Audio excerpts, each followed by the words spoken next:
Welcome to Everyone Loves Guitar, where we sit down and talk with interesting professional guitar players, uncover their stories, and discover what makes them tick. If you love guitar, music, and the backstory of people's lives, stick around. You're in the right place.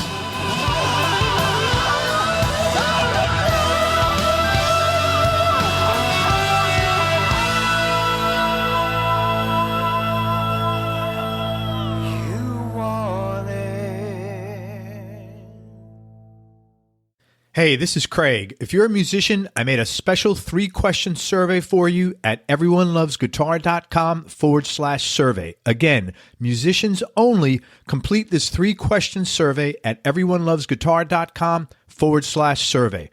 Alrighty now, let's do this.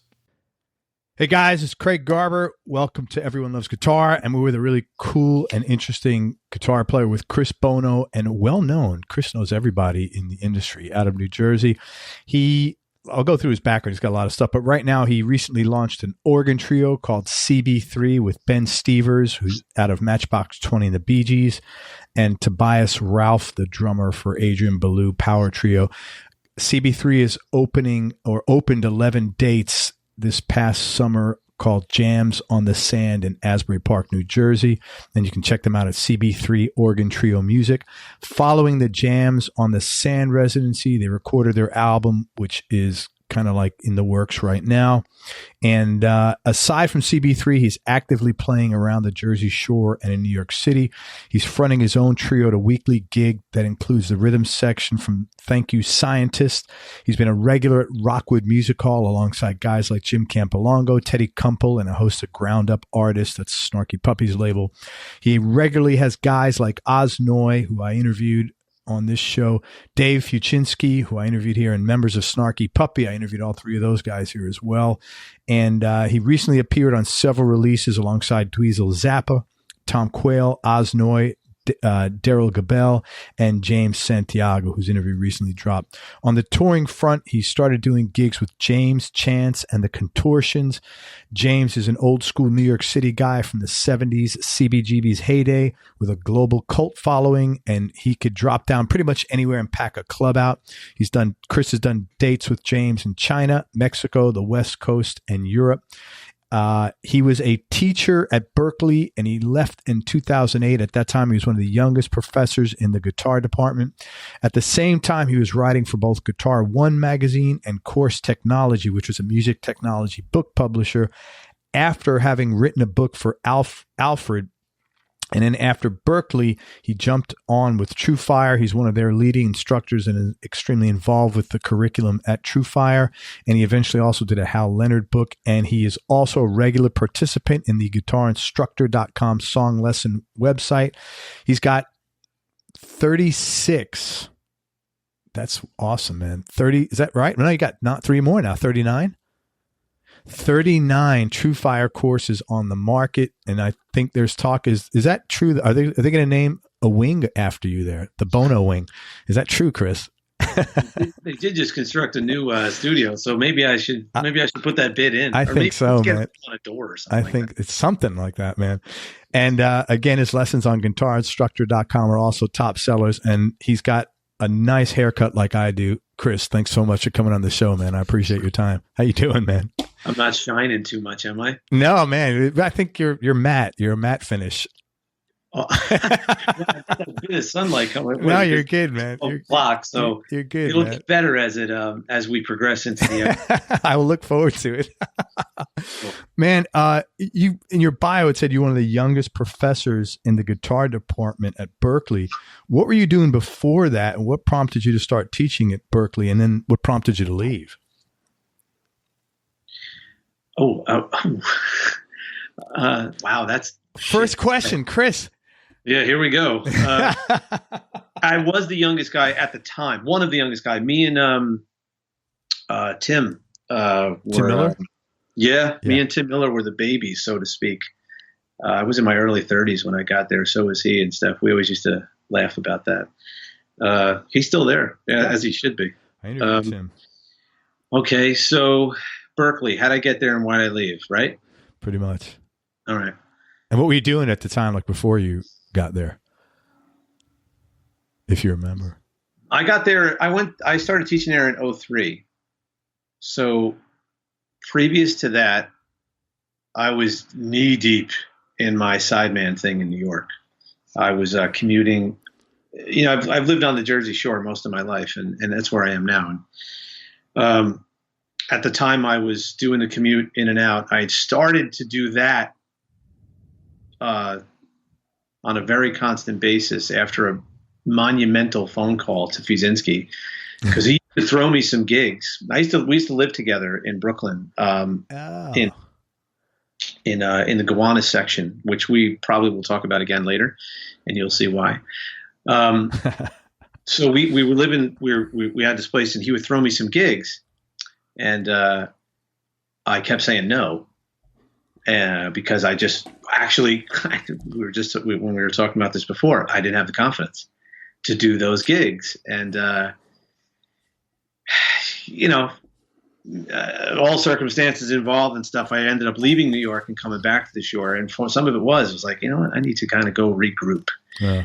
And when the time came, which was actually a little while after that, probably about a year and a half, 2 years after that, I felt like I had put together things that I wanted to, and I felt a lot better about things. And also I was just tired of doing some things that I felt like I was stuck in a rut with. And I called him up and literally said, okay, I'm ready to go. And man, it was immediate after that, because he was super busy back then. He was still in New York, and he was busy, and he couldn't do everything. And now he had someone he trusted that he can go send out. And man, it was literally thrown into the fire not long after that phone call. So I found myself in a band with a pre-Steely Dan Keith Carlock, and in this Persian artist band, which was a lot of fun. I sat in for these rehearsals that turned into a TV spot on Bravo for Don Byron. And that whole band included guys like Fema Efron and Rodney Holmes and DJ Logic and Curtis Folks. You know, the horn section was ridiculous, and all that. And so all of that, like anything else, led to so many things. And that's what kicked it off, was that phone call really kicked off my 10 years in New York, and it kept going from there. And I'm going to circle into Berklee in a second. Yeah. I was teaching a lot. That's how I was. Lessons. Yeah. Private lessons out in Jersey. Straight up. Yeah. Because really at this time, the internet was not a thing. Yeah. You couldn't do Skype yet. No, not really. And I was really myself, I was just getting into it, honestly. My wife and I got a computer, I think in 2000, we got a computer in the house, and online and stuff. And so that whole profile wasn't there yet. I was strictly teaching, in person. And, I think I had just done the first book. I did the Alfred book. I got that through National Guitar Workshop, because I spent 9 summers doing that for those guys. And they had a co-publish. There's so many guys over there. Was that like every single guitar player in Brooklyn and Manhattan? Like every guy I've ever talked to did National Guitar Workshop. Yeah, a lot did, and those were fantastic hangs, good times with a lot of great players. Like really, really good players. So things were starting to, things were getting going, and was doing okay. I was making a living, and I was in this band that was signed to Lava, that was a subsidiary of Atlantic. It was called Tony C and the Truth. And this was the first major thing I did with Tobias Ralph, the drummer who plays in CB3 with me, and dozens of other things that we've done over the years. That's the guy that was in Adrian's trio. He actually just left recently. He's playing with Steve Augeri now, the old singer of Journey. So we were doing this record in upstate New York. We were on the artist's property. He lived on a farm, and Fiuczynski had just gotten the Berklee gig himself. He was teaching there for about a year. He came up to the property that we were on, because Tobias, goes way back with him too. But I had just had my first son, and we were living on the property. My wife and I went up there. They set us up with a trailer, and my son was, 4 months old. Oh my God, it's freezing up there, man. It was a not a bad part of the year. It was okay. We were in Philmont, New York, and he was living in Ruby at the time, like in the Woodstock area. So he came up to see the baby. Yeah. And at that when he came up, he dropped it on me. He goes, "Oh yeah, by the way," and that's how these always went. It was like, so you want to? I need you to sub at Berklee for me. Okay. Okay, sure. And I'd gotten into the groove of saying yes to everything, including him. Then that was the deal. That one, just it's not every day you hear that one. Yeah. So I was okay. So when the time came, you said he's like, I'm going to need you to do it. I got this, the gig there is going, this and that, I'm going to need you to sub. Okay, fine. So that came sooner than later. So I have this thing coming up, I forgot what it was, but he wanted me to come up. And this was, I got to get the timing right. It was the spring semester of 2003. Okay. But half of the spring semesters are always in the winter. So he had 2 weeks that he was going to be out. Well, unbeknownst to him, and as I came to know once I started working there, you don't do that. You don't look for subs outside because, first of all, it's not like subbing a gig. No. Well, he thought so. Okay. But he, you're supposed to go within because there's so many faculty guys to choose from anyway. I mean, when I was there was 60 something faculty members. Got it. So lucky for me, he went to bat for me and said, "Okay, I understand that. I'm sorry, but I've already made a commitment to him." Right. So they let it go. So I got really lucky that I even got the opportunity to do this. Yeah, that was really cool. And they stuck with it. So when I went up there, I did these 2 weeks. I've never stepped foot on Berklee campus. I don't even know if I had stepped foot in Boston before this, but I went there and, I did the very best I could. I prepped as much as I could. Things went well. But as you were saying before, I hustled. Yeah. I hustled big time. I made sure I tried to meet everyone I could, any dean that would see my face, any chair of any department that would see my face. I thought, hey, I'm up here. Let me just do as much networking as I can. And also, try to do the very best I could for the students. And it worked out really well. And I loved it. It was an honor to do it. And if I never stepped foot there again, I did it once. I was good. Were you commuting back and forth every night, or you just moved up there for a couple of weeks? Fuse had an apartment. He was not living in town. He was living in Western Massachusetts, and he had an apartment though that he shared with a lot of faculty members. Did this or do this? They have apartments that they share with other faculty members. So, because of the way things are scheduled, some guys, you'll have a guy teaching on Mondays and Tuesdays, and another guy will be teaching on Wednesdays and Thursdays, and these apartments. And you stay there when you're working. The other guy stays there when they're working. Yeah. So that's what I did. I stayed up. I went back and forth twice, and I stayed up there for the couple nights that I was there. So I really got to get into the Boston thing and spend a little time on the campus outside of the teaching thing, which gave me time to hustle and a lot of money in the bookstore. So I guess it went well because they asked me to come back in the summer for this thing called guitar sessions that they do every summer. That's cool, man. And that went well. That was good, meeting more faculty members. When I had subbed for Fuse, the most important guy was not there. The chair of the department, who just recently stepped down, Larry Bayonne, he wasn't there, but he was there for guitar sessions. So, of course, I made sure that I was going to have some time with him. Now, Larry's been around the block. He had chaired that department up until then for quite a while, and then up until recently. So he knows, how to run the department. Yeah. Including how to talk to a fired up young guy like myself. So we had some downtime. He took me into a classroom and sat down.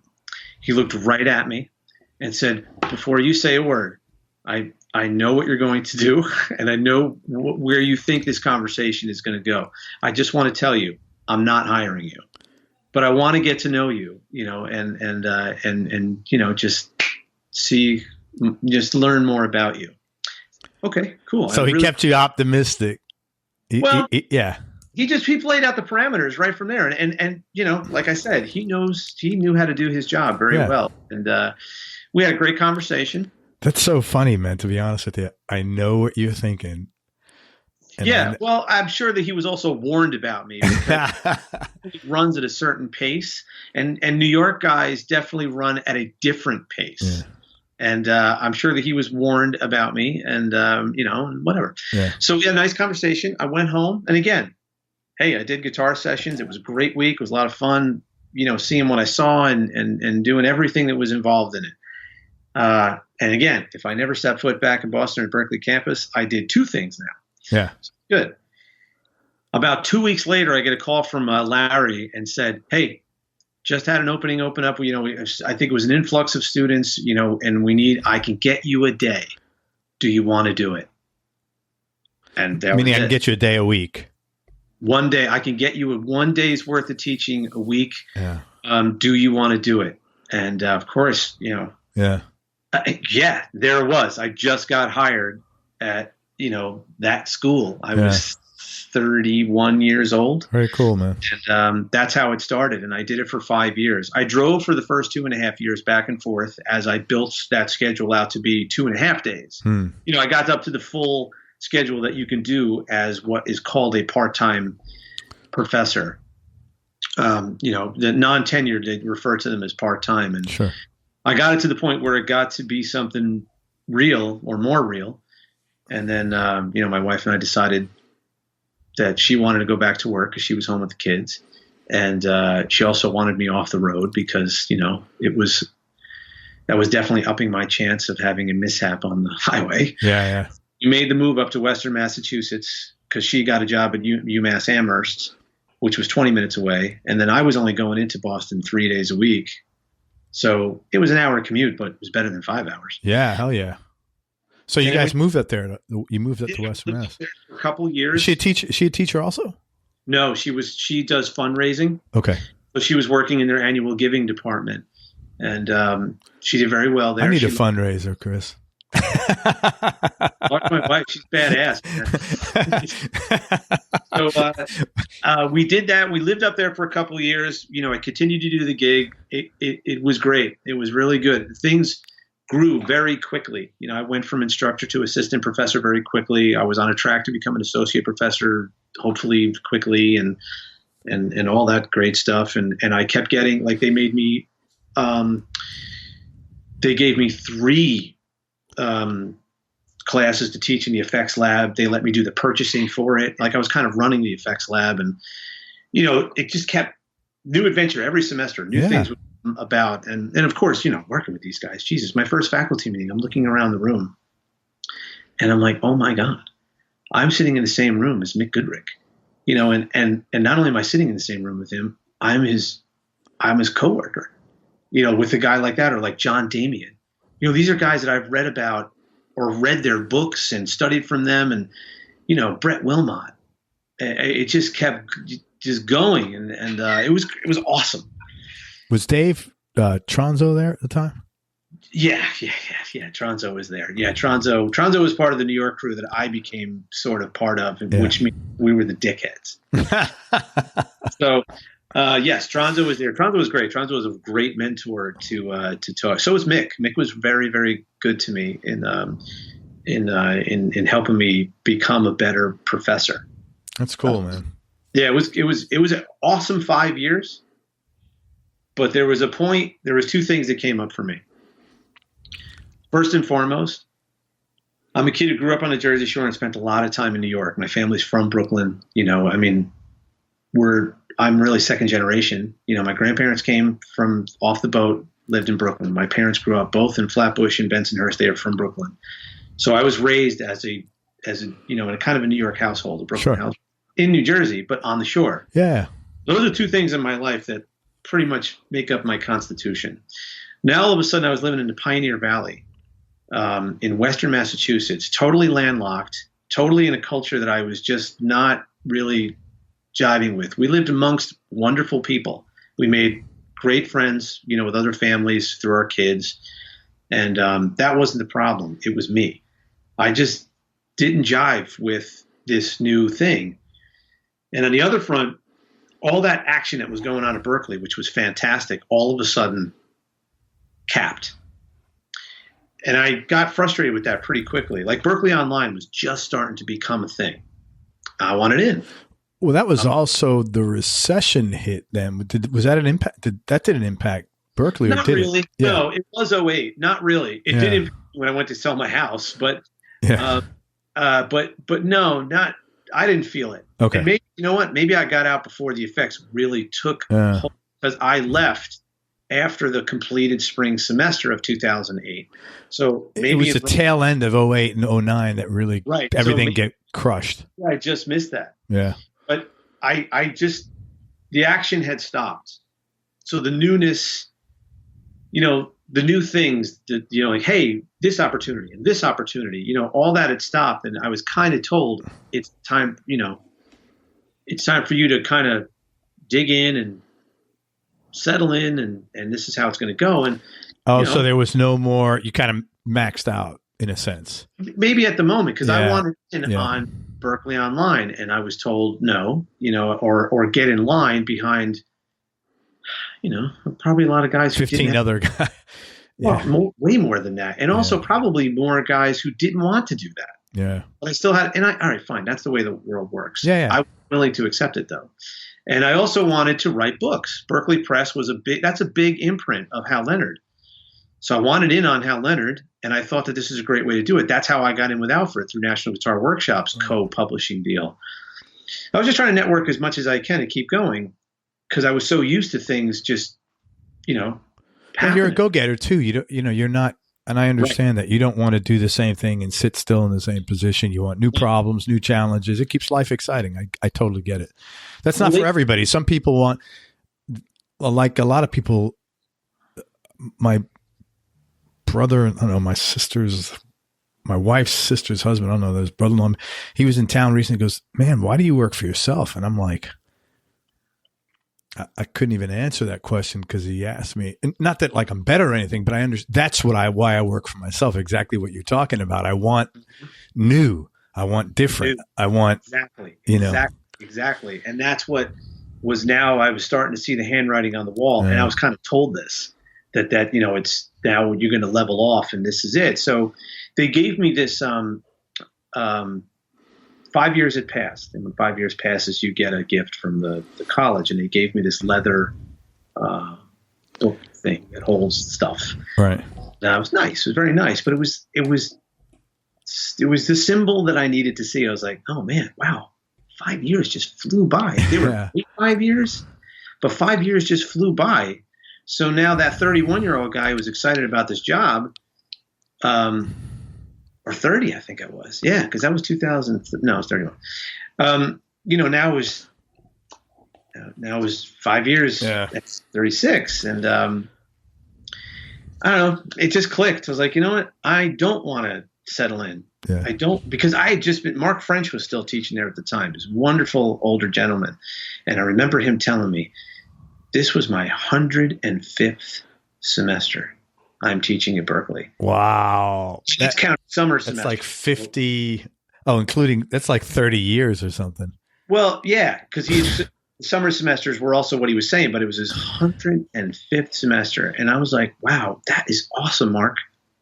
That is awesome, but get me the fuck out. I don't want to do that. I don't want to do that. So I don't know. Get it, I would have done it, but I didn't want to do it under the path of, this is what you do, and this is basically what you're going to do for the next 100 semesters. For the next 103 remaining semesters. Right. So I thought about these couple symbolic things, and I decided very quickly, kind of, like, no, I don't want to do this. So, not to my wife's pleasure, I brought. That was going to be my next question. How was your wife about that? She loved Massachusetts. She really did. She loved it. My kids loved it too. They were young. I mean, they were fine. They were in a wonderful place. I mean, it was an excellent community. We lived in Belchertown. Great schools. Not the greatest name of a town, but it was great schools. It was definitely quiet, much quieter than we were accustomed to living here on the shore, and being in and out of Philly and New York, and in like the metropolitan area. Now we were in this kind of quiet, organic hippie Shangri-La. And we had a co-op right outside the neighborhood that we lived in. So we were getting fresh vegetables from this co-op. It was a very different way of living. And I kind of just wasn't really able to wrap my head around it. And my wife did. So, hey man, we're in it together, and we're in it together. So it has to be my way. Well, no, not at all. Because there's, there's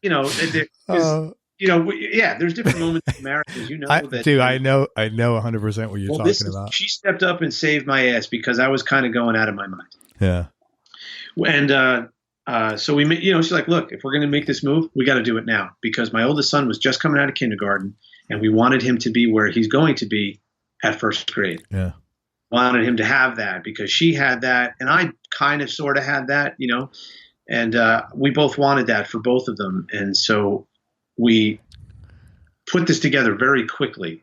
I gave notice. She hustled a job at Drew University in New Jersey, and I made a very, I was looking around, and some people mentioned TrueFire to me, and I just called them. And back then, TrueFire was much different than it is today. It was, I'm not going to say smaller, but to call TrueFire and get the president on the phone is not what's going to happen today. Yeah. Yeah. I totally get it. Back then it was, that was 10 years ago. It's not as well. This was just the beginning of online. Yeah. I mean, they were there, but I mean, you were able to get Brad on the phone, and I called the 800 number, and I just happened to get him to literally pick up the phone. Wow. And say, hey, my name's Chris Buono, and I'm, da-da-da-da-da. He's like, I know who you are, from Guitar One. You do the video work and stuff, because, he has an eye for video work and stuff. And he's like, he goes, oh, you're that guy. You're the guy, because I was headless, because you never see my head. And he'd read my articles and stuff. Oh, okay. Vaguely familiar with what I do in the education world. And we just, he's a guy from up here. Got right down to business. And I said, look, dude, this is what I'm doing. I'm about to leave the job of the century, and I need to bounce into something. And he goes, yeah, I am willing to do this with you. We're gonna do very well together. I mean, it was like this very serendipitous, amazing, stars aligned conversation. That's cool, man. Phone call, and we basically helped me shape the next chapter of my life in this one that's what Brad's all about. Brad is like Larry, he's very good at what he does, and he's very good at running a business. He's very good at making decisions, and luckily, I guess I tapped into his instincts the right way. And here we are, almost 40 courses later, among other things that we've done together, and we're there's all kinds of cool stuff that's coming from us, me and TrueFire. It's the longest thing I've ever done is TrueFire. No, your wife, I would say. No, you got the same wife, right? Huh? Professionally, I get you. Yeah. Being married is the single longest thing I've ever done successfully and thereof. So yeah. I like that when you said he helped me shape the next chapter of my life. That's cool. Yeah, totally did. Man, so I totally get that, because I left New York and I moved down here, and it took me a really long time. And I still don't know. I've been here freaking almost 30 years, and I still don't know if I got I'm very happy and content, but there's a certain vibe that is really hard to define that you miss. And you always pick it up when you talk to another guy, because we all have that same thing, that like very direct, high energy, moves quick, hustles, no bullshit. And it's everything happens quickly. It's like assessment, evaluation, discussion, boom, next. and that's Brad that same way. Yeah, and it's hard to. He's that same way. He clicks with that stuff, and maybe that was some of it. That he saw that there's decent chance I could take a chance on this guy, because he's one of those nutbags from that area that will work till they die. Right. So maybe, and we did the first 2 years. We did 10 courses. Wow, that's a lot of output. I was creating curriculum and going down there almost every month for a couple days, shooting these courses. and coming home and doing a lot of the post-production because I'm able to transcribe. I was able to do the engraving. I wanted to. And frankly, to be honest with you, I had time on my hands because I was coming home, so to speak, to, a lot of what I had built up, I left behind when I moved to Massachusetts. When I came back, it wasn't there waiting for me. Yeah, of course. So I rebuild everything. Student-wise, I had to rebuild stuff. I actually did not start doing the Sideman thing in New York because I felt like, you know what, I kind of don't want to do that. My kids are getting older. Because part of the reason why we did what we did, moving to Massachusetts, was also to tie in things. By my wife going back to work, obviously that was income coming in the house, so it's pressure off of me. I was always out of the house, even though I wasn't on the road. Like, say, you don't get paid just playing your living room. Of course. But I mean, it was just out on the road, out at the teaching gigs, going to rehearsals in New York, doing the gigs in New York, doing sessions here and there, getting on planes, starting to do fly dates. And now I was driving to Boston. So it wasn't that I was on a bus for months at a time, but it was the same thing. Yeah. It was the same thing. I was out of the house constantly. And, so like, what are we doing here? So my youngest kid was like, literally sometimes you had to kind of get to know me every couple of weeks. Like, okay. So that's why we did what we did. So when I came home from we moved back here, I decided as part of it, I'm not going to start doing that grind again. I'm going to reinvent what I do and try to create this thing where I'm home. And it took a second to do it. It took a couple of years to do it. But now, I'm sitting in the studio in not the house we moved into when we came back from New Jersey. That was swept away in Hurricane Sandy. But we are in this house, and I have a studio built down here. And I work here every day. So I'm doing True Fire stuff, the guitarinstructor.com stuff, freelance writing for different projects, magazines, again, doing that stuff. Just, sessions for app developers, launching the other bands, trying to monetize that stuff. I work at home, but I don't teach guitar lessons for a living anymore. Sure. I do have students 1 day a week, 1.5 days a week. I do the Skype thing. But I'm a freelancer, just like you. I want that newness. That was another reason why I wanted to go, because I wanted that newness, and I've, figured out a way to keep the newness going. But I give you a lot of credit that you created a way to make this happen, and that's hard to do because most people are maybe a little scared to do that. I think of the unknown and don't really know or afraid of just trying shit and failing, because I know everything you did didn't work, because it never does. I mean, for me, everything I did, certainly far from it. I have a lot more failures and hits, but I give you a lot of credit for doing that, because you didn't say, well, I'm going to sacrifice my music career. You said for my family, you said, no, I'm going to figure out another way to make money at music for my family. Right. And that's a different thing. I really give you a lot of credit for that. That's really cool. That's really cool. And I look, just as much, if not more, credit goes to my wife. Yeah, I get that.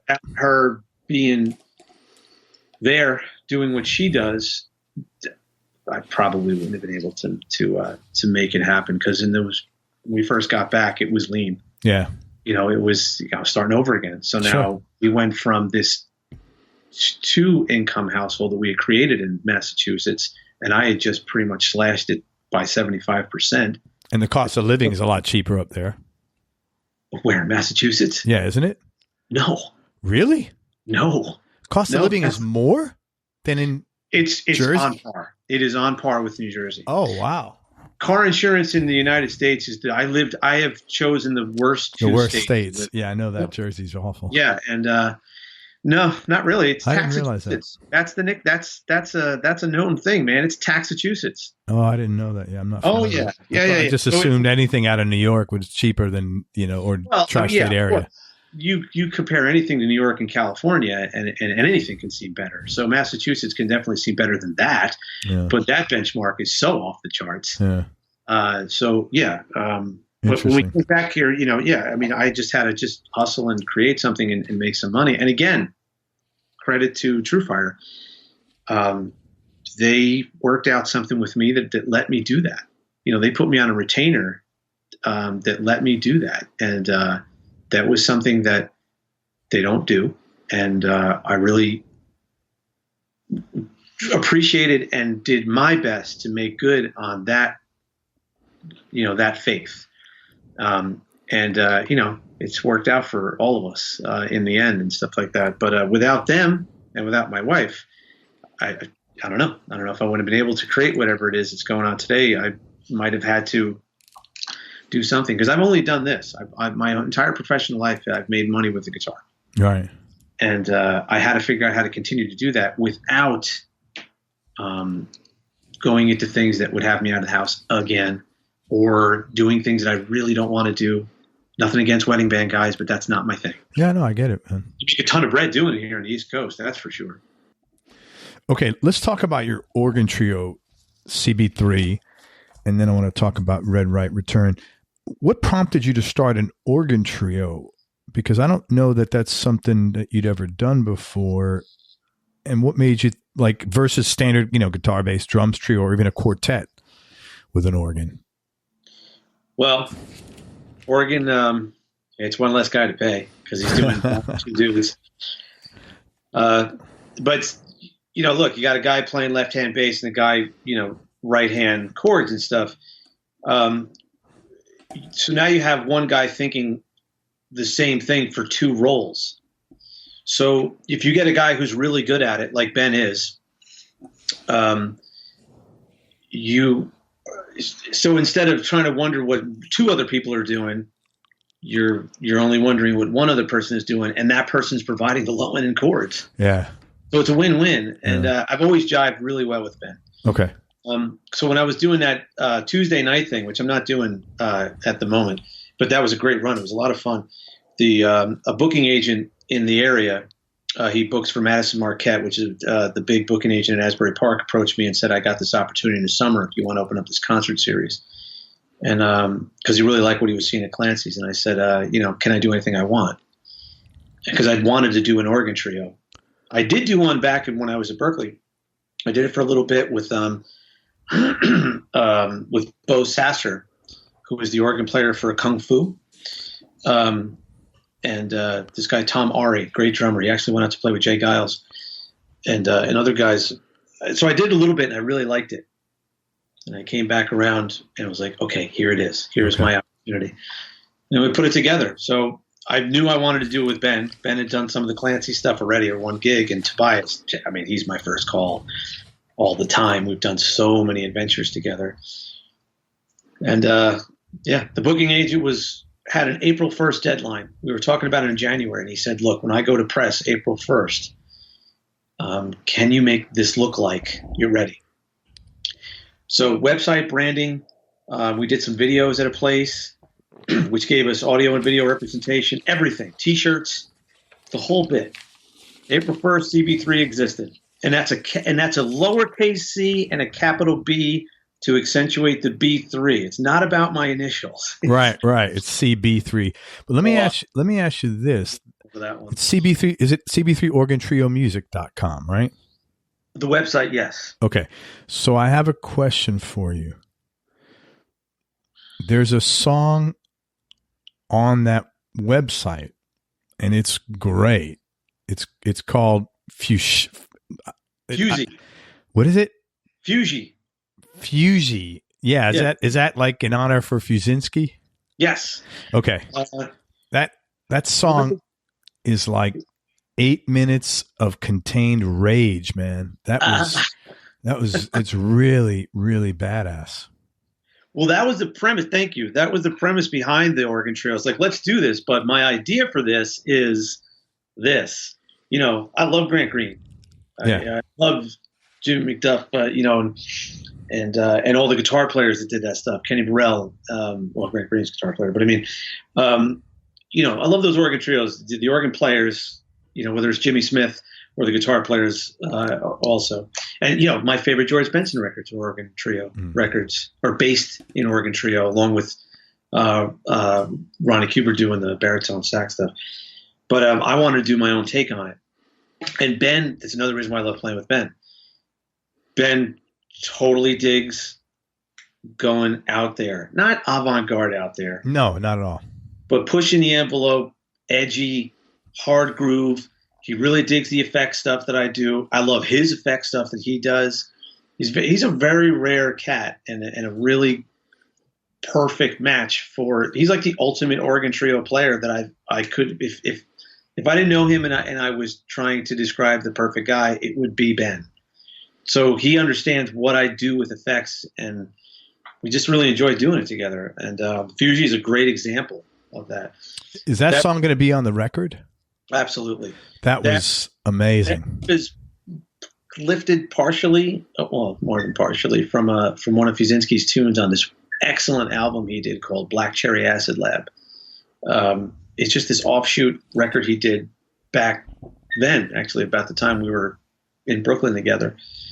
So I lifted a riff off of there. It's a technique he taught me. So he calls it hunting and gathering. So I hunted and gathered on him. And I, created this tune that's a combination of that and these drum and bass grooves, these time shifts that I picked up from Wayne Krantz. And it's a fun tune to play. It's a really good representation. And the title, one of the sideman gigs that Fuse threw me on back then was for this wonderful, awesome leader. Her name is Helga Davis. Keyboard player. No, she's a singer. Okay. She's that's such an understatement.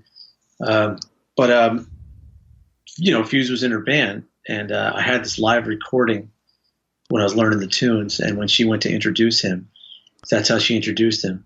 On guitar, and she would give this great, eloquent introduction, little mini bio about everybody, and then she said Fuse, and she's like, and it's Fuji.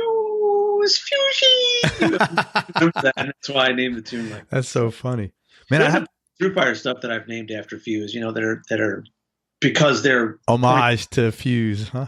What I learned, yeah. Well, man, he was still is. He was a huge influence on my playing. He's a huge influence on my everything and stuff. And he's a good friend. And it's like anybody else. That's one of my heroes. I just lucky enough to know one of them. And anybody listening, you want to learn or meet Dave Fiuczynski, check out episode 388, which dropped, from here. It dropped Friday, December the 14th. And then you could listen to Dave Fiuczynski. Oh, really? Oh, that's coming. Oh, great. Yeah, it's coming up. Yeah. Oh, awesome. We're recording this ahead of time. I have some questions on that song, actually. There's like a ton of very interesting syncopation going on there. You got like accents on beat 3, and then there's like unconventional metering on the upbeats. What was the story behind all that, man? It was not an easy thing to put together, let alone play. Well, another advantage to Ben and Tobias is, they're quick studies. You wrote that. That tune I did. Those 3 tunes are mine, but we ended up playing a lot of Ben's tunes in the summer, and we're going to split the record 5 and 5. 5 mine, 5 his on the record. That tune, like I said, the riff is lifted from a Black Cherry Acid Lab tune. Oh man, I can't remember the name. I have to think about that. But then the second section where the time shifts and it goes into that bouncy drum and bass thing, that is absolutely pointing towards Keith Carlock's grooves that he played with Wayne Krantz, especially during the Greenwich Mean era record, the 55 bar. I'd gone to so many of those gigs and just sucked in so much of what those guys were doing back then, and that Wayne still does. So it's a marriage between 2 of probably my ultimate New York influences that I was lucky enough to study with in the early 90s. And all those elements are in there. And like I said, Tobias and Ben, I could throw them anything. And it's going to come together pretty quickly. We got together before that session. We got together once. Get out of here. No, that's it. Just one time at the Drummers Collective. That's kind of our home base for our quote unquote rehearsals. And we went into Freehold at Coffee House Studios and did those 3 tracks. Obviously they're live. And just hit it. I mean, like I said, Ben and Tobias. Wow. I know I can depend on those guys, and and they came through for me as I knew they would, and then we got what we got. You have some really cool guitar effects. If you can remember, can you give me a rundown on some of the main ones? There was some good shit going on there. I can, because just recently Scott Henderson cold called me at the behest of Oz Noy. Me and Oz just did some shit over the summer, including a CB3 gig, and he was looking at my pedal board. And now this is Oz Noy saying my pedal board is a little nuts.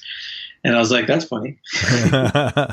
So Scott called me. He said, hey, man, Oz gave me your number, and let's talk effects. He said, your board has got some stuff in there, and I need some new sounds for my next record.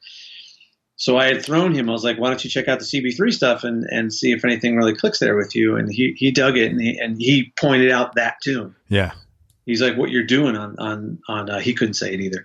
But I was like, what you're doing? So what's on there, and also that other tune, Shifty, he pointed out too, because there's some stuff on there. There's a thing called the Alexander. There's a small company down south, Alexander Pedals, that Matt Farrow is behind. He makes great shit. So there's a thing on there called the Syntax Error, and it has 4 machines in it, so to speak, that do just awful things to your signal. And he even says, he goes, I can't believe people like this thing. Like, I can't believe people bought this thing and actually like this thing. But I think it's fantastic. So that's on there. There's a Count to 5. That's the name of the pedal. The name of the company is Montreal Assembly. That's Scott Monk's thing. He is in Montreal, and he builds a thing called the Count to 5. That's a I think it's technically a granular delay, but it's part of the glitch stuff that's out there, like the Red Panda Tensor, which I also use. I didn't have it at that time of that session, but I do now. And those guys make wonderful stuff.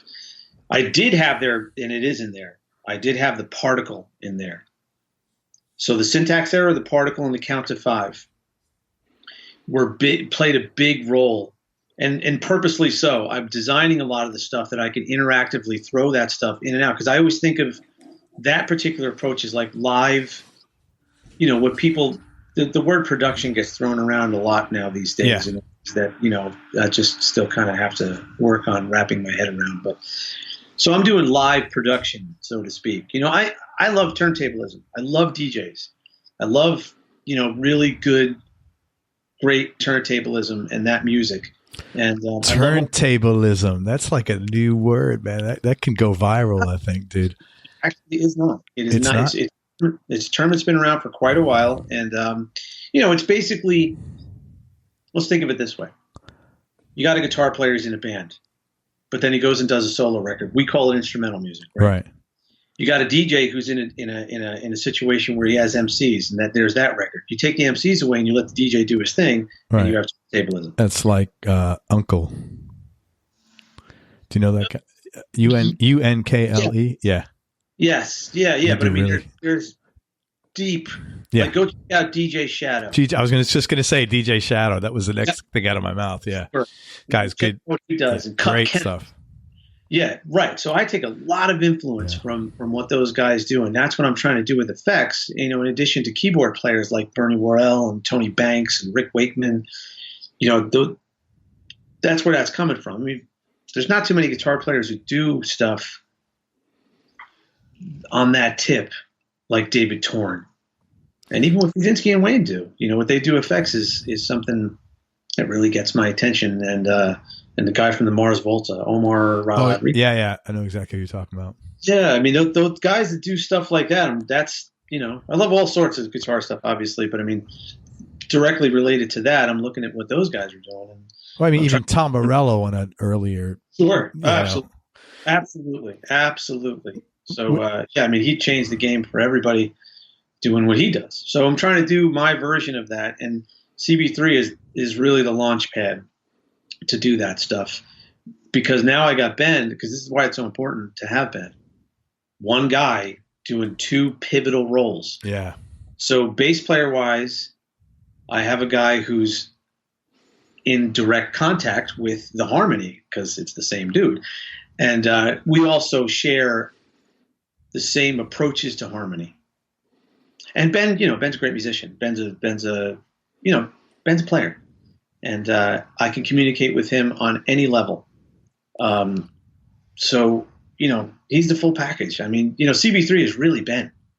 It's got my initials on there only because I just made that up years ago, and it just seemed cool to me to point out the 3 thing and stuff. But it's really all about Ben. And Stivers, by the way, that's his last name. I said Ben Stevers, I think. Yeah. Yeah, Ben Stivers. Yeah, well. When you're writing a song like that, do you hear the effects at the time? Like when does that? What is the genesis of that? Because those effects define the song. It's not like Yes and no. Sometimes, yeah. If the effect is part of the riff, you can hear it. At least I feel like I can. If the song is if the effect is part of the riff, then I did it intentionally in the beginning. But I also try, like I said, to do the live production thing where I'm just going for it. Dropping, say, like a DJ would drop a sample of something and then, just twist that knob to bring in like an analog delay into the mix, through a bus. I'm trying to do the same thing. So there's one approach and the other approach and stuff. And what we're going to be doing for the record, obviously, I'll have some stuff pre-baked. But the whole point of CB3 is that element where me and Ben have that freedom to just drop that shit. And we know that we'll be there for each other to support that, to make sure that, the bottom never falls out, the harmony doesn't fall out, nothing. And then Tobias, forget it. Tobias is one of the best listeners. He was a great drummer. That's a given. But the strongest point to Tobias is his listening skills. He sees it coming. All the great players do, and he just really does it well. He has such good telepathy, and he communicates so well with the people that he's playing with. So I couldn't imagine doing CB3 without those two, because they also bring such a unique thing to the idea of an organ trio while still making it an organ trio. Are you going to be touring? We'll do the record first. Yeah. We're taking it one day at a time then. Well, I tried to approach this one from the smartest business approach I could. So we came out of the gates with everything together, all the media, all the branding, even some merch. So now the logical next step, and only because we had that opportunity, we had the right budget, we had everything in place to do the concert series. We opened up for 11 great national touring acts. So that was a smart move too. Any funny stories from any of those? That you could tell without getting people in trouble.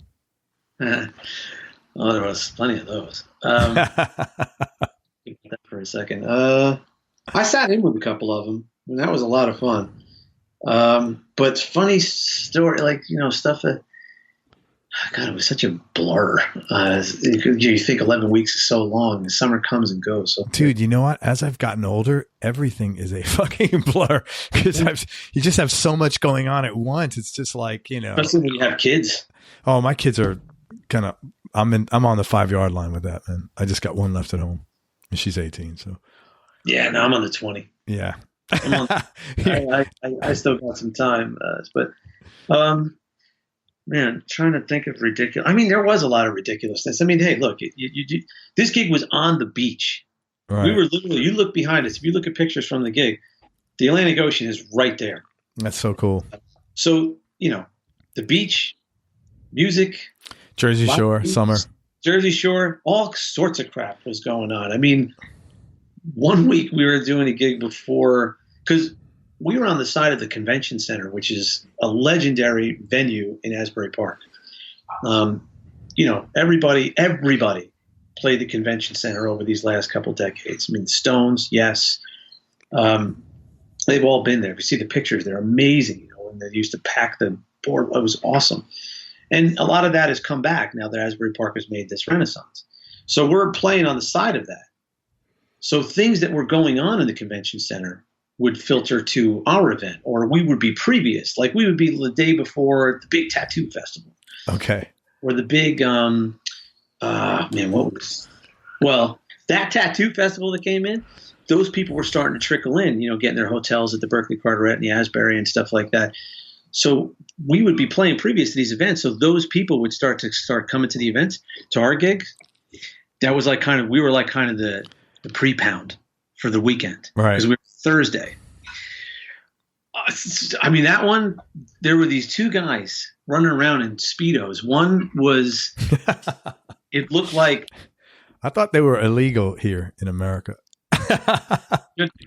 So these kind of portly men who were covered in tattoos were running around in these very, like that silver color that you see for. In Borat? No, like in the inside of like the pizza box guys, the pizza delivery guys, they're trying to keep the heat in. So he had that color, and another one had like a glittery gold one. Yeah. So that was every week. That's it funny. was something every week, whether there was 50 inappropriately dressed co-eds in front of you, because it's summertime on the beach. Yeah.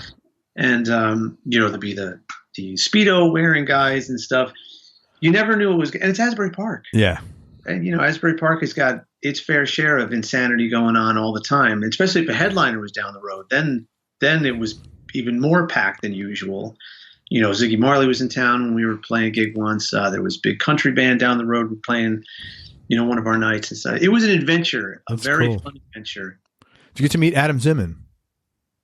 Adam who? Adam Zimmern from Ziggy's band? No, I did not. I couldn't go. I couldn't make it there. And we were playing with New Kingston that night, which is a great reggae band and stuff like that. I wanted to. I wanted to. I just couldn't make it over there. I couldn't put it all together because it was the last week.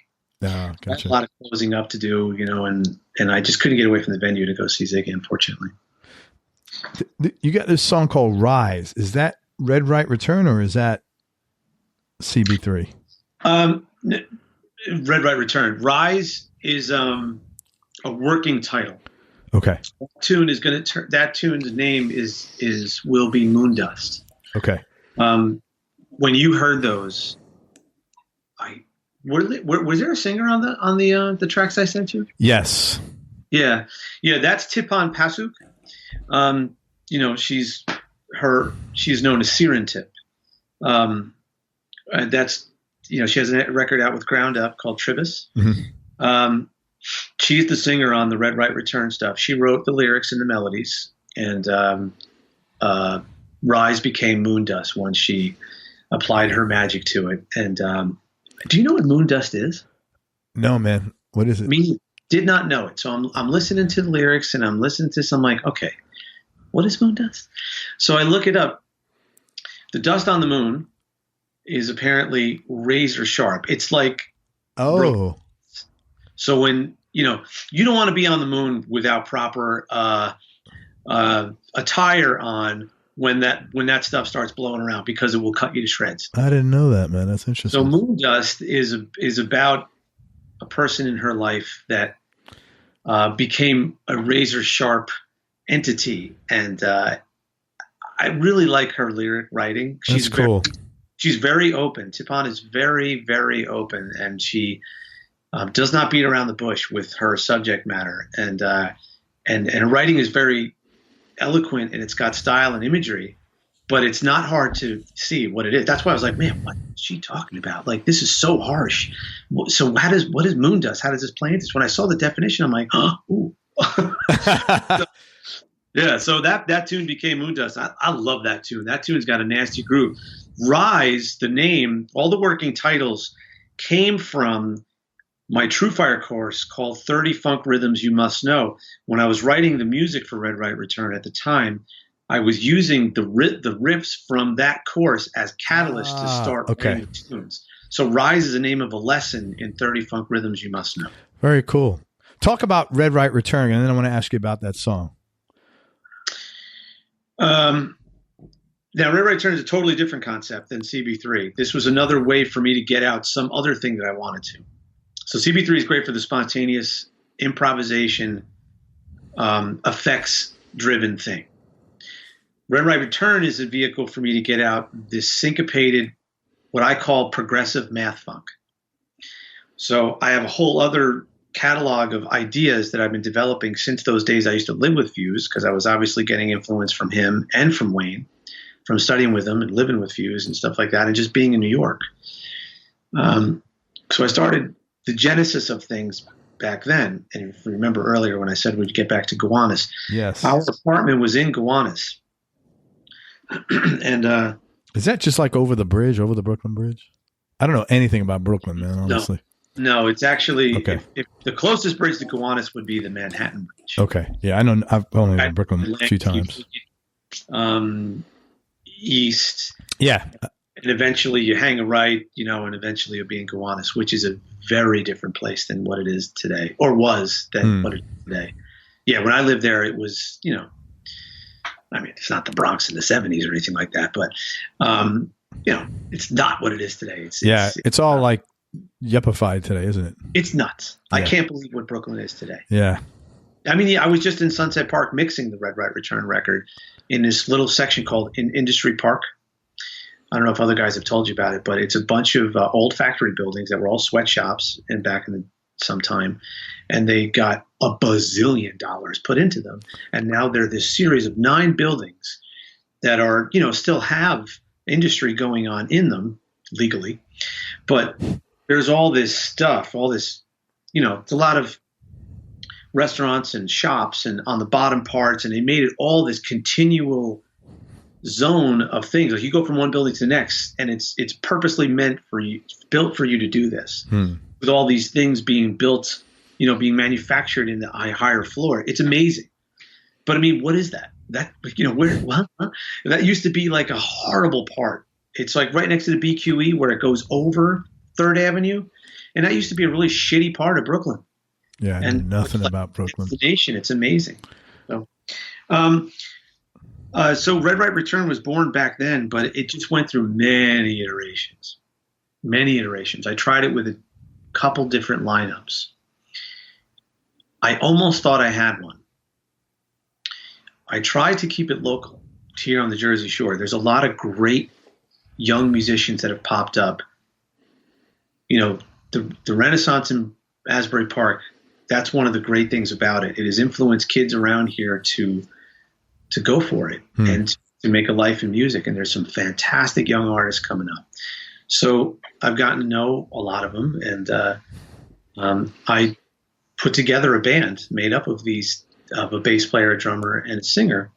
I worked with the singer, and I developed those ideas from those True Fire courses and made them into these progressive math funk journeys, these tunes. And, we were making a go at it. And I had my plans, just like CB3. I had a business plan put together. I had all these things, and as we're rolling along with it, it just wasn't moving forward. It got to a point where just some things weren't working out. And I wanted to make some changes. And I was really partnering with the singer because, she had written these lyrics and we had arranged these tunes together. I wanted to make a change with the rhythm section. Nothing personal. It just wasn't working out for that stuff. And she didn't want to do that. She wanted it to stay the way it was. Right. And I knew that moving forward, that was not going to be possible. We had done a gig. We opened up for the Screaming Headless Torsos at a great place in Asbury Park called the Saint. And even that gig had a couple things in there that was like, I need to address these things. And I changed the whole thing. I told everybody, thank you. I'm going to be, taking this project in a different direction. And I tried to take the singer with me. She refused. Oh, wow. I said, fine. Okay. So, just like we were talking about before, I was just waiting for the right time. Yeah. See what goes on. And I was, knee deep into CB3 and this and that. Well, there was an opportunity that came up to me a couple years ago through this great place in Asbury Park called Lake House Music Studios. It's run by a guy, John Liedersdorf. He's a mover and a shaker. He's another hustler. So he linked me up with the Silvergold family. Alex Silvergold is a young drummer. He's about 19 now, or maybe going on 20. He's at Berklee now, but at the time he was a junior in high school. He could play his ass off. This kid is great. Beyond his years, mature, good. And what his father does, his father's name is Eric. I've gotten to know this guy really well because we worked so closely together lately. Eric's a great human being. I really have come to respect him a lot. So he he makes it possible for Alex to record records and build this discography with, experienced, older, seasoned musicians. So they came up to me. John Liedersdorf had introduced me to them. They came up to me and offered me to do the project. And we tried to start doing it. And at the time, it just, I had other things going on. And also, it was kind of hard to communicate with the kid through his parents. And rightfully so. I understand the blockades that needed to be there. Yeah. So I decided, you know what? This is not going to work. So Bob Lanzetti, picking up where I had left off. Well, not where I left off. He picked up and he did the project. So they released a record. They did a record together. Him, Bob, and his fantastic bass player, David Cutler, and there was a keyboard player on there. I'm sorry, I don't know his name, but they did a record. It was good. It was great. It was really good. Bob has a tune on there called "Collapsible Pants," which I think, really, but whatever. It was wonderful too. So, Red Right Return Tanks. I don't know how the conversation initiated, if I ran into Eric somewhere or something like that. But here comes the opportunity again to do something with Alex. And now Alex is now going into Berklee, and this now he's older and this and that. It's easier to communicate with him and whatever. So we decided to go ahead and do it. Bob had just released his solo record. You interviewed him. Do you remember the name of the title of the record? It's really interesting. It's where have these feet been? Where are these pants? No, it's no pants. It's feet. It's definitely feet. No. Yeah, it was an interesting title. I do remember it. It was a deep title actually, because I asked him that question. Yeah, no. I asked him the question on the interview. Which way have these feet been moving? Something like that. We have to do him justice. We have to say it correctly for him. So, let's see. Here it is. Let's see. Give me the name of that title, please. Come on. Whose feet are these that are walking? Whose feet are these that are walking? Right. So the record release party for that record was at the Rockwood. And fun night, caught up with some guys. And I happened to run into Evan Marion, who I hadn't seen in a bit. For anybody who doesn't know who Evan is, he is a great bass player. Definitely one of the new cats. He is a cat. I mean, he's a fantastic bass player, and he was playing with Alan Holsworth right up until the end. He was in Alan's last band, and he's got this great duo with Dana Hawkins and stuff. He's just a bad mother. So he was there, and Justin Stanton was there. And I'd never met Justin. He's a keyboard player and trumpet player for Snarky Puppy. So we had a fun time. Well, just a big hang. Teddy Kumpel was there. We all just shot the shit all night. So when it came, when I was speaking to Alex about what you want to do, I gave him a couple ideas about, hey, here's some guys I'm thinking of that we can call to do the record. So obviously we needed a bass player. But I gave him a couple options let's try to do a keyboard player too. Well, it took him about 3 seconds to pick Evan and Justin. They were on the tip of my mind for meeting them. And that night we had discussed it'd be a lot of fun to play together. Musicians always say that to each other. Sure. But here we go. Alex was like, them. So we're off and running with that. Eric is excited about it. We were all set to do a record, like a blowing record. We were just going to, something very abstract Logics-esque. And when I was starting to organize it, I went to the guys and said, hey, man, let's get some tunes. Let's start trading some charts together. Justin was like, I don't have anything and I don't have any time. If he's not playing with Snarky, he is always on the road. Always. And he should be. I mean, Justin's a kick-ass musician and he's a road dog. He likes to be out. And Evan's got a very, I didn't know this, but Evan, is deeply rooted in composition. It's how he makes his living. And, it's part of how he makes his living. And he does it for big corporate clients and stuff like that. So writing for him is not just, it's more structured than that. Right. And we weren't in the position to get into that structure. So next thing you know, it's like, oh shit, we're back to ground zero. Kinda. So, I went to Eric and said, okay, I have an idea for you. I totally understand if you don't want to do this. But Eric was there for the one Red Right Return gig because he loves the torsos. I had actually turned him onto it.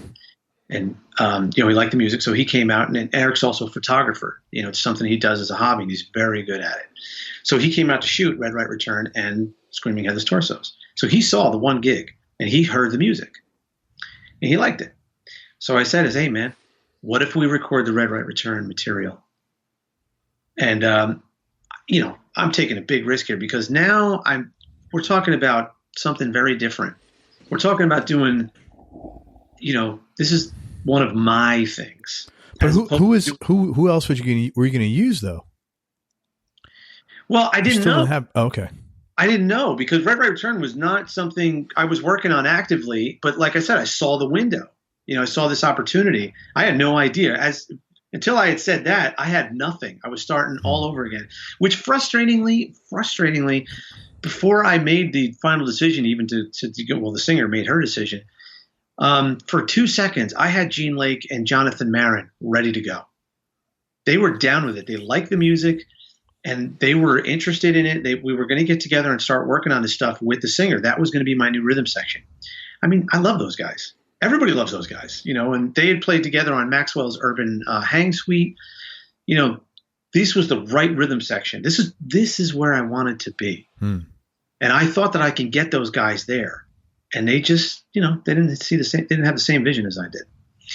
So now here we go. I got great players. Again, I got this, this young, great drummer.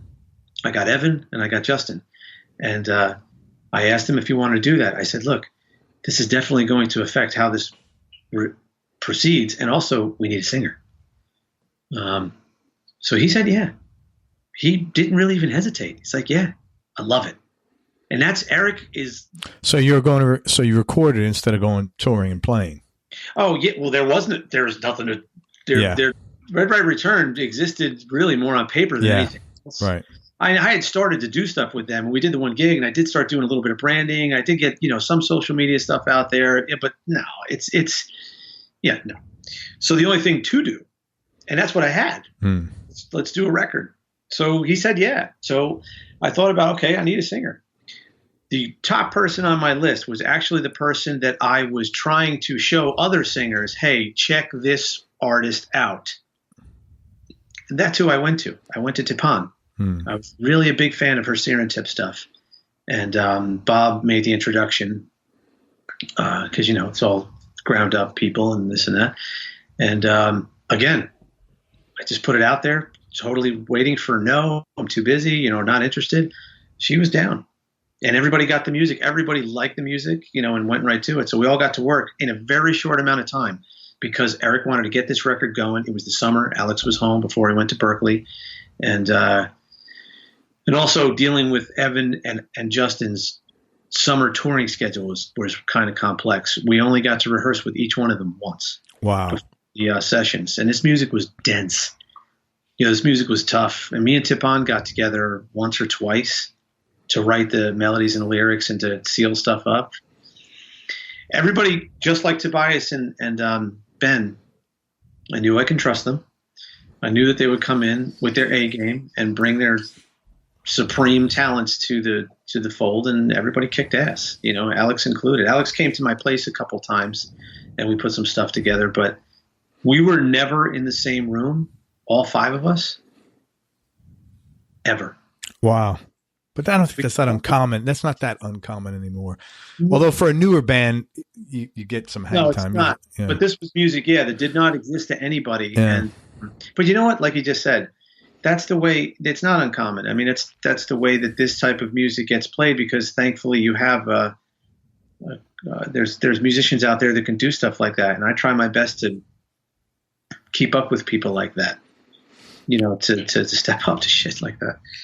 What guitar were you playing on there? On where? On the record? On that Moondust track, and through what amp? It sounded great. The amp I played for most of the record was I have two 1964 Fender Deluxes, and I used my first one, my number one, for most of the record. I did use another small amp Oh, you know what? I'm trying to think because I used a bunch of different guitars. I think I tracked the basics for that one with a Novak's. It's called an Annie. It was his 25th anniversary build. It was a design for the 25th anniversary of the company. And I believe it's called a Sassy Annie because it has single coils. There are Bartolini's in that. I tell you what, Ralph Novak, I don't know what that guy does. I don't know if he sprinkles some sort of magic dust on his guitars, but they sound amazing. And they record well. That's not always the case. You can have a great sounding guitar that records like shit and vice versa. This one sounds great live, in a room, and also translates very well live. So I believe I tracked it basically with the Annie into the 64 Deluxe, and very dry. All the basics on there is very dry. Now the mixing engineer, Nick, he made that record sound anything but dry, but I tracked everything. I gave him a lot of clean slates to work with. But I think for the solo, there was 2 solos on that record. You heard the original solo. You have not heard what's there now. I heard through the outro. It was very melodic, a little spacey. It was great. Gone. Very different. That solo you heard is that guitar, but I put it through a high watt D103 head and matching 412. I mean, that's the Gilmore amp. That's a David Gilmore. That's great. An amp. That was an original 103. And I just got a King of Tone from Mike Piera, Analog Man. Got me one, and that was the rig. Sounded killer. Yeah, it sounded great. But it wasn't the solo for the song. Interesting. It was not the solo for a song with the subject matter that it had. It was too, you heard it. It was very Larry Carlton, Robin Ford-ish. I thought no, what's there now when I send it to you, it's completely another realm. I used the Fuzz Factory for it. I also have a loop going underneath that has an Electro-Harmonix Super Ego feeding into a Chase Bliss Therme that I just got. And that's going on underneath. So it's like this cacophonous. So you got a lot of shit going on there. Yeah. And it's like this deep Fuzz Factory tone. And I use this custom first act guitar that they made for me back when I was at Berklee and stuff. It's sinister, as it should be when you have a song about, cutting an evil person up into shreds with, shards of glass from the moon. And when is that going to be dropped? We just walked out of Nick's new place. We started mixing it at Atlantic Sound Studios, where Snarky had done a lot of their records, where the new Snarky Puppy record just got mixed. The new Bocante with the Metropole Orchestra record got mixed. We did ours there for 2 days, but we moved to Nick's new spot and finished up. So we just got done what should be the final mix. We're discussing where we're going for mastering.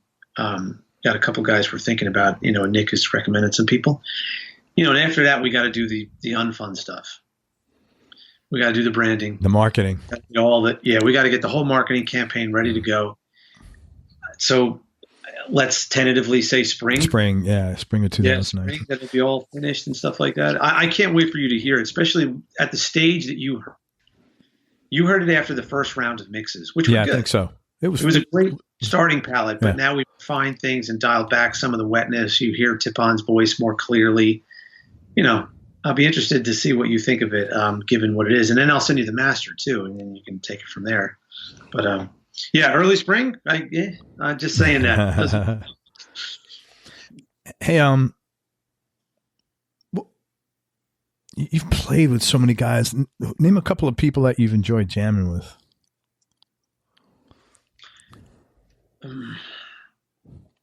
Help me narrow that down. Let's go with as a sideman. Yeah, that's fine. Other guitar players. Well, as a sideman, I wasn't playing that much with other guitar players. That was actually pretty rare. I'll tell you what, though.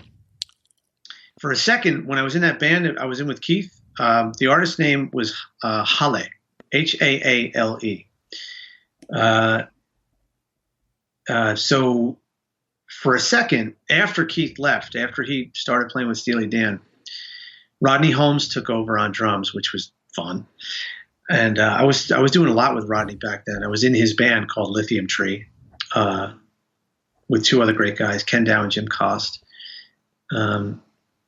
But she had taken on another guitar player. Bill Foster was playing bass. You see him playing a lot with Morali Coriel and Rachel Z and stuff like that. But on guitar, along with me, was this guy. His name is Shahzad Ismaili. Shahzad is a wizard. I love Shahzad. Shahzad plays bass. You'll catch him a lot with Mark Rebo. Mm. I know Frizzell uses him a bit. I think for bass though, but he'll also play guitar on things and stuff. He's just a New York dude, and he's very good at what he does. And that was a lot of fun playing with him. And we ended up playing on this record that I really, really enjoyed too, along with this guy. His name's Ty Sitterman. We were 3 guitar players in this record. It was called Lumatic. And I'm so bummer that I don't know where she is. Her name is Catherine Miller. I really love the way she wrote. And I really enjoyed making that record. It was something else. It was kind of, let's say, PJ Harvey meets Radiohead. It was all New York City guys. You know, this great New York City lineup. And I really enjoyed the interplay. And what we did, we all contributed to each one of the tracks. So it was this amalgamation of these 3 guitar players playing these forward-thinking parts and stuff. That was fun. But so I didn't play with a lot of guitar players. As a leader, I love inviting guitar players. Lately with CB3, Oz, I play with Oz here and there. I mean, come on, man. Playing with Oz Noy is an absolute thrill. Everybody loves playing with him, man. Yeah, I love playing with Oz. It's and we're kindred spirits. When I first started playing with Keith back in the day, this was about the time Oz came to New York, and he's like, you know what? You got to meet my friend from Israel. This guy I play with a lot because they had just started doing the bitter end thing that they had done for a million years. And he's like, you guys would get along really well. And it wasn't until years later, man, that I forgot how we crossed paths because of Dweezil. Okay. When I did the boot camp, the Dweezil boot camp, that's the first time I worked with. You worked with Oz. He was an interesting guy to interview. Oh, he's an interesting guy, period. Yeah, he was very good to talk We were staying at this house on the Blue Moon Resort, and I got there first, and Oz got there second, and we were the only ones there for like an hour. And I was outside just kicking a soccer ball around, just kind of wearing off 4 hours of driving up to upstate New York, and he got right out there with me. And so first time we met, we just kicked the soccer ball around at each other for an hour and just talked. Right. And, good friends ever since, and we play together here and there. And every time it's always, Oz is a guitar player that every time you hear him, and I think you'll agree, and I know everybody does, it's inspiring. Yeah, he's a great player, man. It's a great adventure. Oz is such a great, awesome experience every single time you hear that guy play. Yeah. So playing with him is great. I love playing with him. I love playing with Vernon. Play with Vernon Reed. That's fun. That's another kindred spirit. We do a lot of nerd pedal talking off on the side. We every once in a while we'll get on the phone for a couple hours. Literally, our wives tell us we should be dating, and we'll just talk pedals. So it's always fun to experience that guy in any way, shape, or form. But being a guitar player, especially doing all the effect stuff, it's not easy to play with other guitar players. Oh, and I play with Fiuczynski a lot. Yeah, I know that. Yeah, that I sort of took. I'm chatting with Keith. His project. We've done each other as leader. Dave Fiuczynski, Chris Buono gigs and stuff like that. But playing with Dweezil does not suck. Yeah. I mean, Dweezil. It's funny when people ask me. I always get perplexed by this. Like, a lot of people have asked me, like, is Dweezil a good guitar player? I'm like, okay. Oh my God, how do you ask that question? That question itself very easily, but. I mean, yeah, the short answer is yes, but I think some people are unaware of the fact that Dweezil's been on he's been on the radar, not just now, since he's been doing Zappa Plays Zappa. I mean, I have records that I bought of Dweezil's bandleader records from when I was a teenager, and I was a fan of his, I always loved the way that Dweezil played, and he's always a great inspiration. He's awesome. He comes from that Van Halen school of thought, but he's got so much more going on under the hood. he's a ferociously good guitar player. So yeah, playing with him is great. And come on, man, I'm standing next to Frank Zappa's heir. The heir apparent, and that is not, that's not taken lightly. Yeah. Yeah. Let me ask you, this is a tough question, especially for musicians. What do you like most about yourself, Chris? Told you. What do I like about myself? Most. What do you like most about yourself? That's a very, man. I know there's no way to shift gently into that one, then. No, I mean, I don't know. What do I like about myself? Can't someone else answer that? I don't know. This is the reaction from most guys. Well, because you feel like a douche. How about this? How about what I think is a good quality? Okay. I'll work hard for you. I will give you my 100,000%. I also have learned to know when to say no, because many years I had to say yes to everything. So I'll give you everything I got, but sometimes I found out that wow, this is not the project for me, or I just didn't want to do this from the beginning, but I'll still give everything I got, but it's not fun. Yeah. These days, and I know that you'll be able to attest to this because we're in that zone in life where we've learned that really the key to everything is to be happy. Yeah, 100%. That's really the end goal. Yeah. And I'm not going to do something and I know is not going to make me unhappy. So I'll give you that 100,000%. I just prefer to make it things that I want to do these days. Yeah. That's Absolutely. all. If I can, I don't want to get into a situation where I know that I'm going to die trying to do the work for you with something I don't want to do. It's miserable. Yeah. So whatever it is, I'm going to give you that 100,000%. I'm like anything else, what I would try to tell kids at Berklee or students or this and that, do everything that you're never asked to do. Like do the stuff that do more. They tell you to learn 20 songs, you learn 30. They tell you to be there at 12 o'clock, you're there at 11:30. Yeah, man. All that stuff. You're the guy last one to leave and you help people load out. Mm-hmm. After or before you load your shit out. Do all that stuff. And not because you're sucking, not because you're kissing anybody's ass. Because you're just being, a good guy. Well, hey, I grew up under a father who worked with his hands. He built What did he do? Oh, he's a builder? Started out as a mason. He learned from his father-in-law, my mother's father, actually.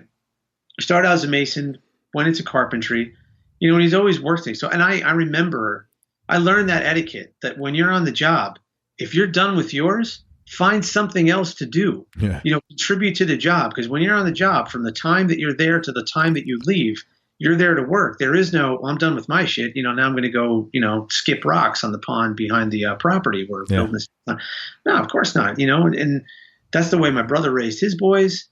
That's the way I raised my boys. You're done with something. You look to do something else that contributes to the end goal for everybody to get this job done. And that's how I've approached my stuff into the music industry. I do the same exact thing. I'll go clean the yard, so to speak, if there's nothing else to do, or I'll go start on, framing out something for tomorrow or sanding something, whatever it may be related to the music thing. So, I mean, that's a good quality, I guess, because how could it not be? Right? No, work ethic and is always a good quality, man. And I've said this on the show many times. I think you can tell a lot about a human from their work ethic. Yeah, but and I judge a lot. That's kind of the criteria I hold to people. Is that thing I look for that? Do they have a work ethic or not? Yeah, that's incredibly important to me. Yeah, absolutely. Flip side, if you could change something about yourself, what would you want to change? Let me pick one. Flip side, what I change about myself. I've tried to learn more and more not to be so reactive. I mean, that's definitely a Northeast thing. Take a deep breath before you. Yeah, absolutely. Yeah, absolutely. That is definitely something that's gotten me in trouble over the years. I guess you have to travel around to find out that that you might have some behaviors that are not normal, are not acceptable, even though you might be surrounded by people that do. In this general area on the shore, there is definitely a culture. It's a certain version of a culture that you're familiar with from living up here at a certain point in your life. That people are quick-witted, aggressive, cynical, rude, but also loyal to the death, hardworking, stuff like that. But some of the byproducts that come off of that are not so great. No. And one of them is being very quick and also holding a grudge for too long. Yeah. I've definitely tried to learn how to let things go. So those are things I work on, and throw a little bit of procrastination in there. So the 100,000% that I'm giving you, not so much, it's part procrastination and part taking on too much. Yeah. So like we were saying before about, being an independent freelancer and not everything is going to work. Well, a lot of times when something doesn't work, it's because I just couldn't get to it and I had to eat it. Yeah. There's just too much going on. And sometimes I just have to throw the white flag up and go, guys, pains me. It kills me to say this, but I just can't, I'm not going to finish this, that's not fun. So I really don't want to make those phone calls. And every once in a while you have to, because I will not do it just to do it. Yeah. And give you something that sucks. I'd rather tell you, I'm sorry I failed you. Dang devils. Yeah, I get it. Thing or admit defeat. And I will really try to, make that admitting defeat the absolute nuclear last thing that has to happen. Yeah, of course.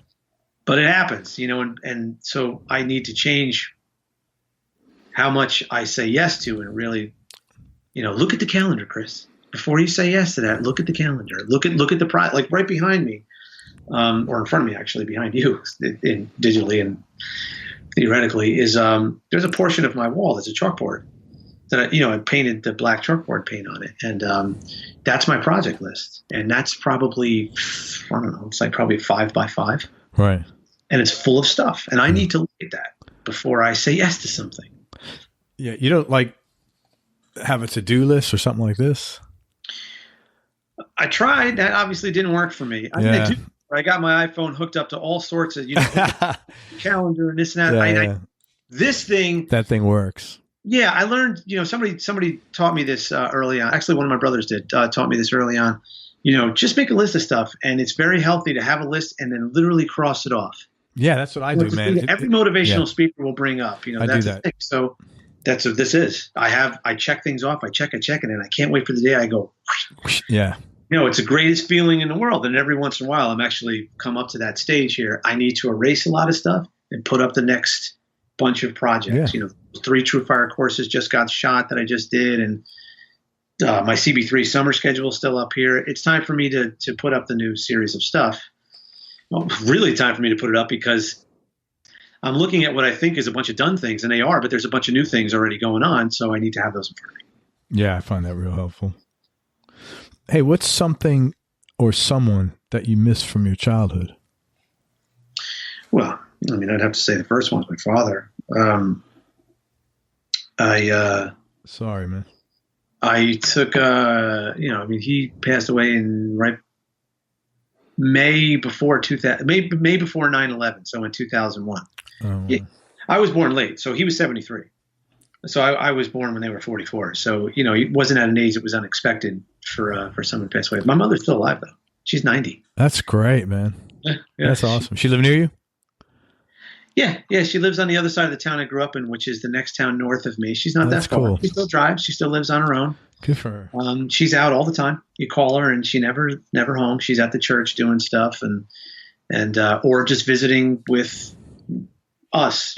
My siblings, we all live in New Jersey. We all have kids who have kids. So combined, I forgot what the count was at this point, but she's into the 30s with grandkids. Holy wow. That's huge. Yeah. So, she's got plenty of things to do. So, cool. I would love to, come on. I became a father after my father passed away because John was, my father passed away in May of 2001 and John was born, my oldest son was born in April of 2002. Okay. And, I never had those conversations with him. Father father. And you know what? Hey, man, and it would have been great to have those conversations also from the perspective of, I was such an asshole, and now I get it. I can't believe you didn't kill me. Sure, there was our moments where, you did your thing, and I thought you were such an asshole, and now I realize it was me.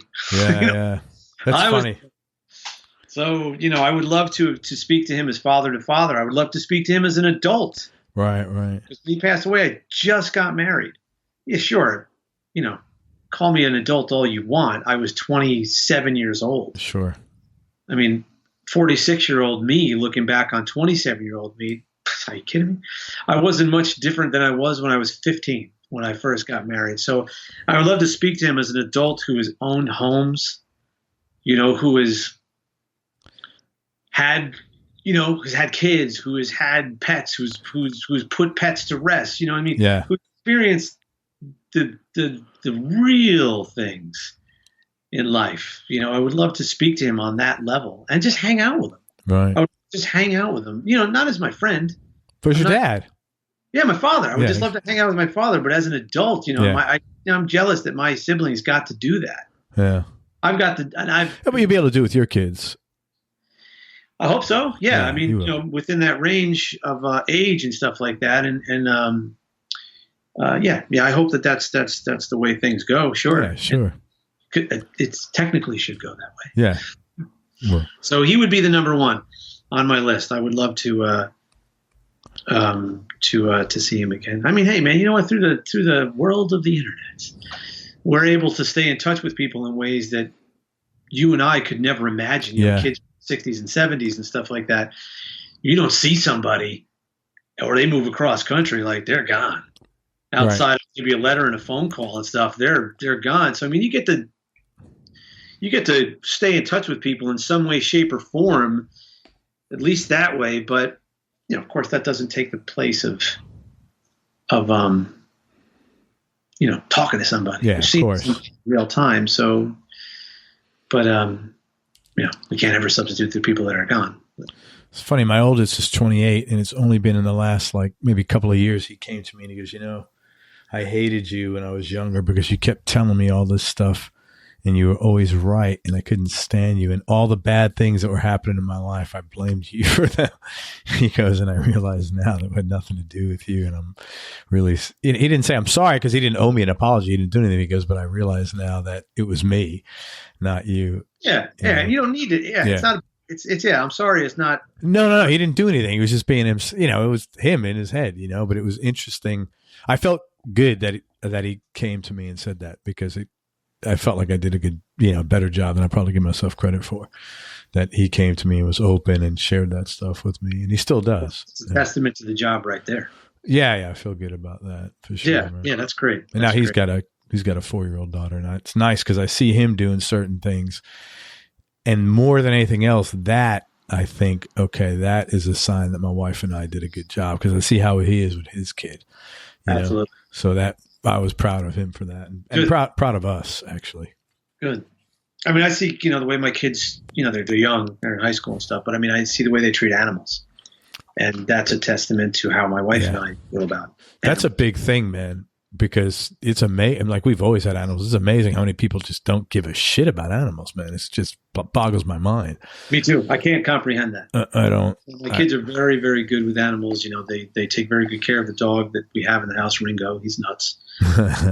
So lucky he's in siesta right now. He takes his day-long 5-hour nap on the couch.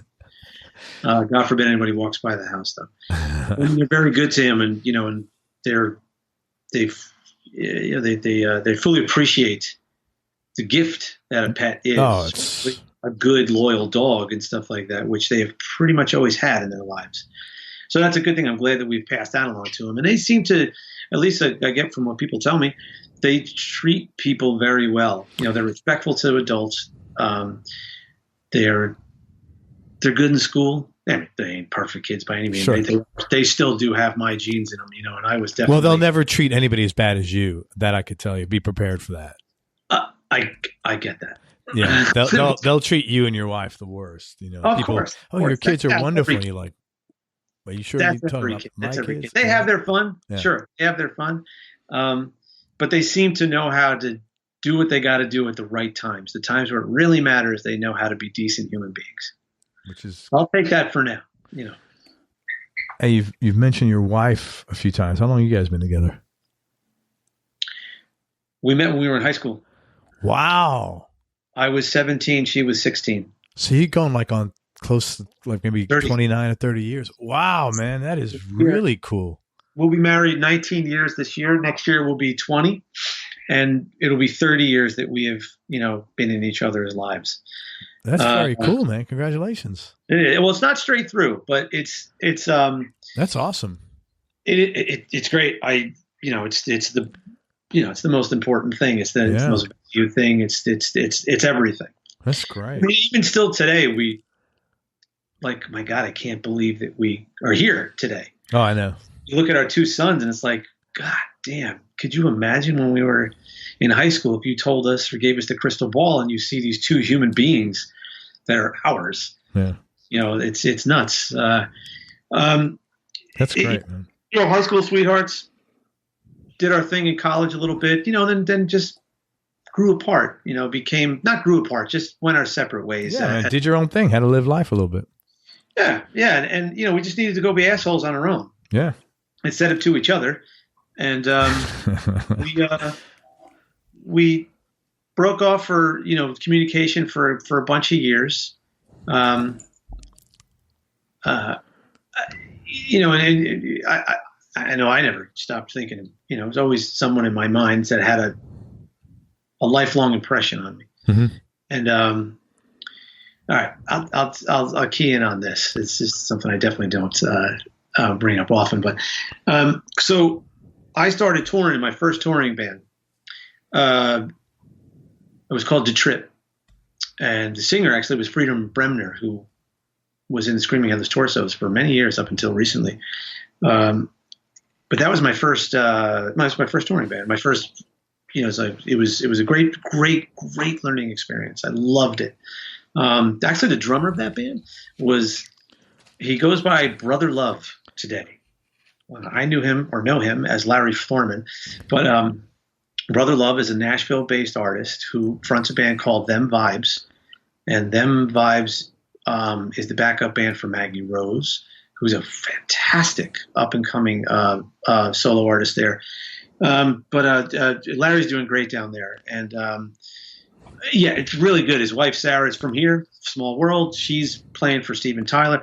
So a lot of what I do today came from playing into Trip and playing with Larry and Freedom and this fantastically talented bass player. His name is Shindig. I learned Shindig.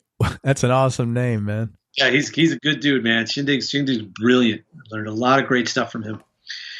So during the time I was playing with those guys, let's say 97, we were going to Europe. First time I was ever doing that. I bought a not notebook, like a journal. I brought a journal, this little black journal, and on the way there and throughout the whole time in Europe, I started to write a journal. And the point was to write down that history I had with my wife Stacy, my wife to be. Really?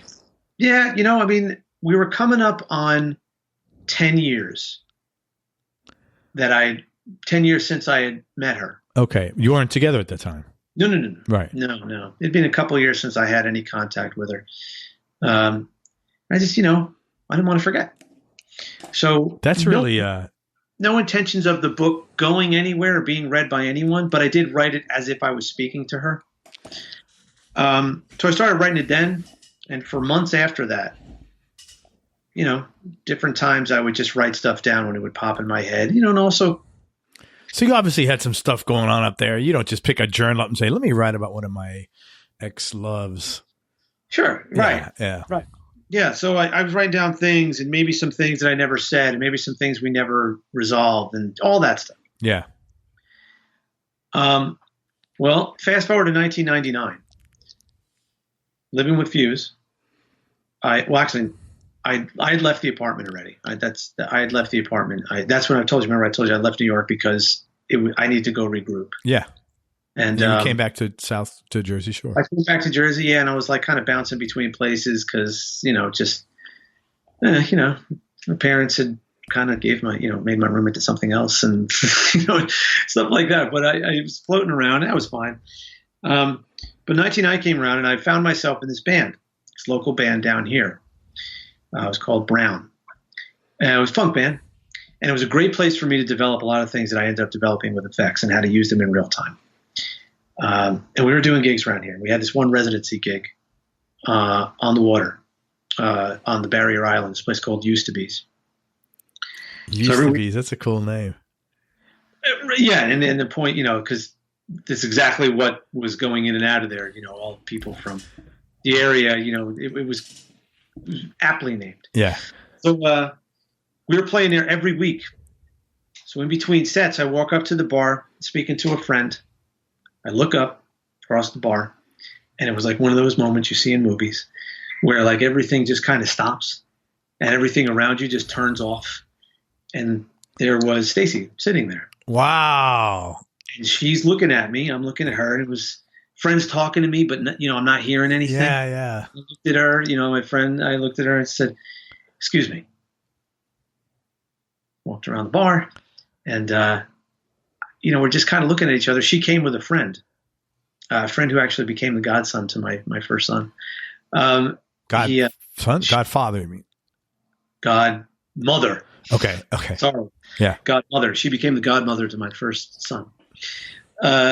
So I just said to the person I just met, I said, "Could you excuse us for a second?" And we went outside and talked for a bit. I had a set that I had to get back inside for. And that was July 99. We eloped by October. Oh, 19. So it was back. It was back on right away. Well, when did you give her the book?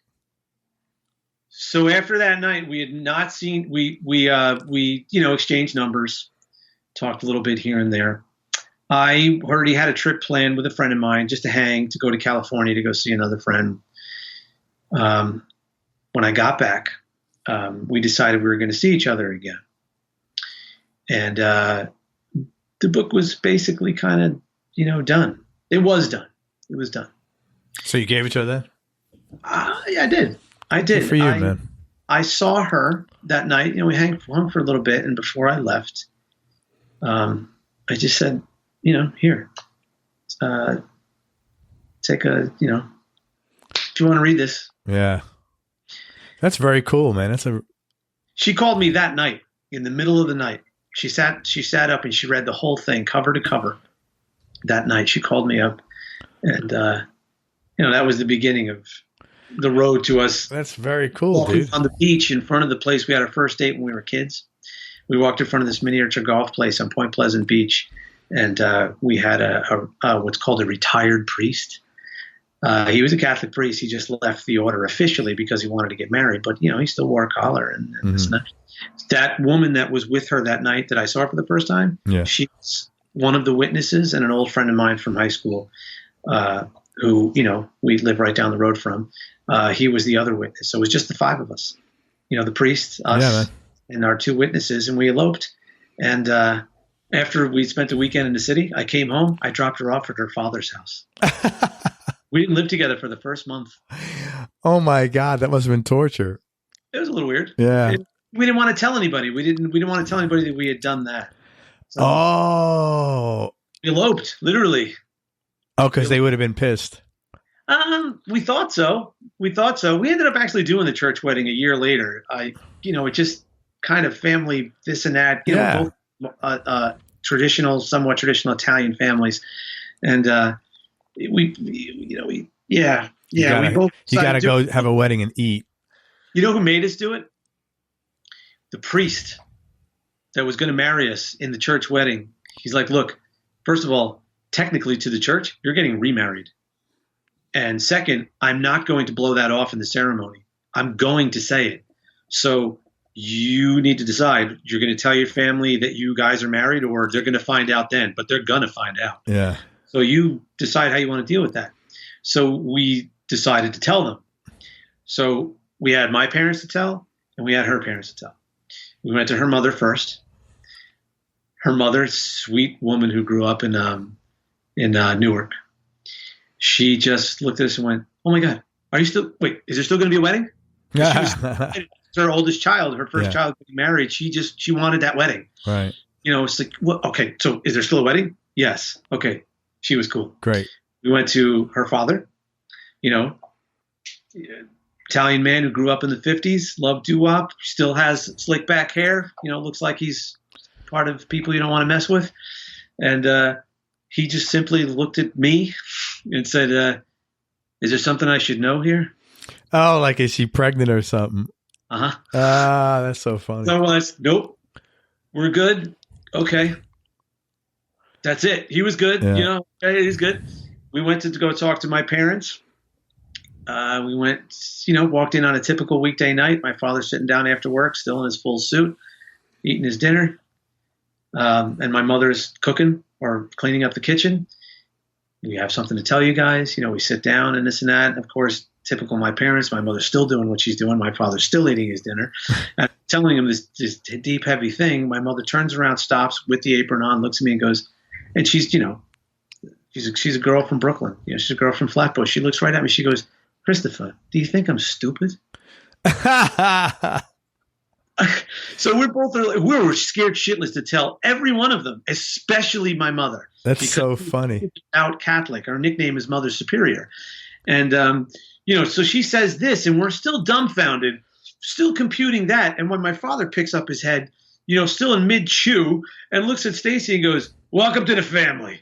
And it just goes back to doing what he's doing. And that's so funny. Yeah. And we're just sitting there like, "Oh, okay. Well, great. All right. Bye." You have older brothers too, or older siblings? Yes. You know what, man? That's part of it. Cause I know there's a bit of been there, done that. Yeah. We're so done. Like my wife and I, there's like pretty much nothing that any of the kids can tell us at this point. It's like, it's like, as long as it's not, something negative, anything is fine. Well, that's a great story, man. Thank you for sharing that, man. Yes. That's a gold. That's one of those moments. Yeah, man. And congratulations for 30 years together and 19 years married. That's nice, man. Thanks. Thank you. It's like I said, it's the center of everything. I would not be doing what I'm doing at all if it were not for her, everything, support, encouragement, the whole bit. There's just no way that I would be able to do what I do.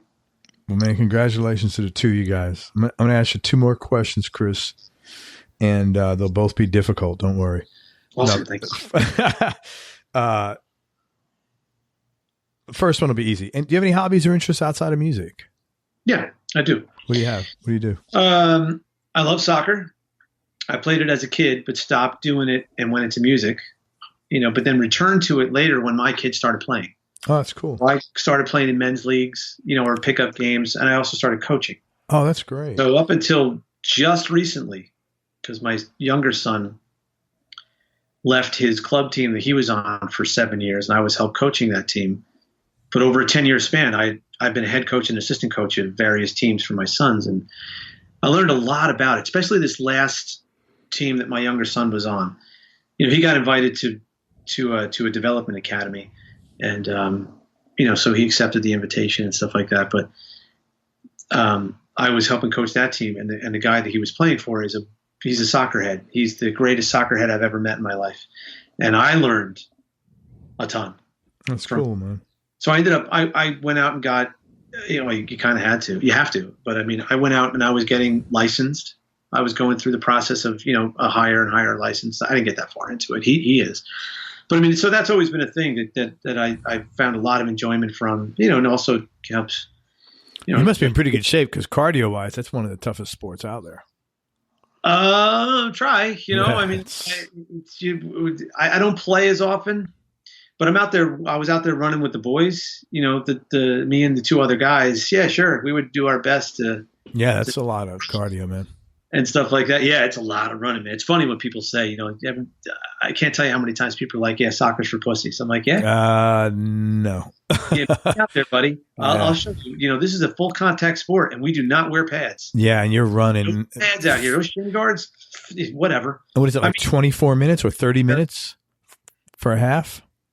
At the professional level, it's 45 minutes a half. Yeah, that's nuts, man. And at the highest level, you only get 3 subs.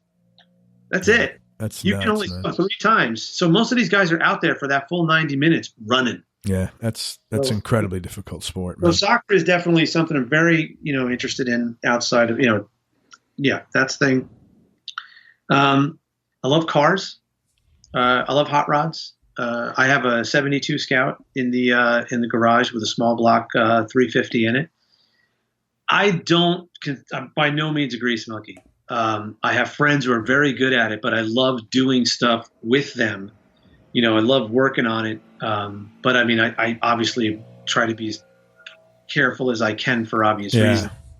I mean, you want to tear up your knuckles in 5 seconds or flat, go stick your hand in an engine and go turn a wrench, on a bolt that doesn't want to move. Hot rods in general, going to car shows, working on the car, definitely like driving the car. Like for my 40th birthday, my wife bought me an hour in a Lamborghini. Oh, wow. That's cool. That was awesome. It was so Did you drive it really fast? 110. I hit 110 on a state highway. And luckily the guy I was driving with was pretty cool. And, I tell you, man, have you ever driven something like that? I've driven BMW. They had like a clinic, and I took it up to like 100. It's not like you're watching the shit on TV. It's pretty intense. I felt like that to me anyway. It was absolutely very dangerous. You realize it's how extremely dangerous. Yeah. It's extremely dangerous. I tell you what, cars like that, when you take a turn at any speed, it's like it's stuck to the road. You feel like you're in a video game. They're so low down. Oh my God, it's unbelievable, and the acceleration on a car like that. And I tell you what, man, when you pull up to a traffic light in a car, Ferrari, McLaren, whatever, people, and I do it too. My head snaps when you see a car like that, because first of all, it's rare that you see a car like that, and second, it's fucking cool, man. Yeah. So when you're in that car and people are looking at you. Holy shit! No wonder you. Sometimes it's so easy to think like the guy in the car kind of looks like an asshole. Maybe he is, maybe he's not. But it's kind of hard, like 'cause everybody's staring at you wherever you go. That you're in a, they just do, because you can't not look at those things. So, and then when you take off on the line, I want the guy to do that. I want you to do that. Yeah, so, that's cool, man. Hey, great, awesome, quick Jersey story. I'm coming off a highway, coming home from a soccer tournament, as always. And I, my love for cars and old trucks and stuff like that. I see this late 60s, totally frame restoration Bronco coming down the road, top off, copper, painted in this like beautiful orange copper. It's like, wow, that's fucking great. That's awesome. So I'm driving, and I noticed that the driver has his shirt off. That's like such a 70s thing. Yeah. It's such a dude thing. Yeah. Like, that's cool, man. Like it's a nice afternoon out, and it was actually not long ago. So it was an unseasonably nice day out.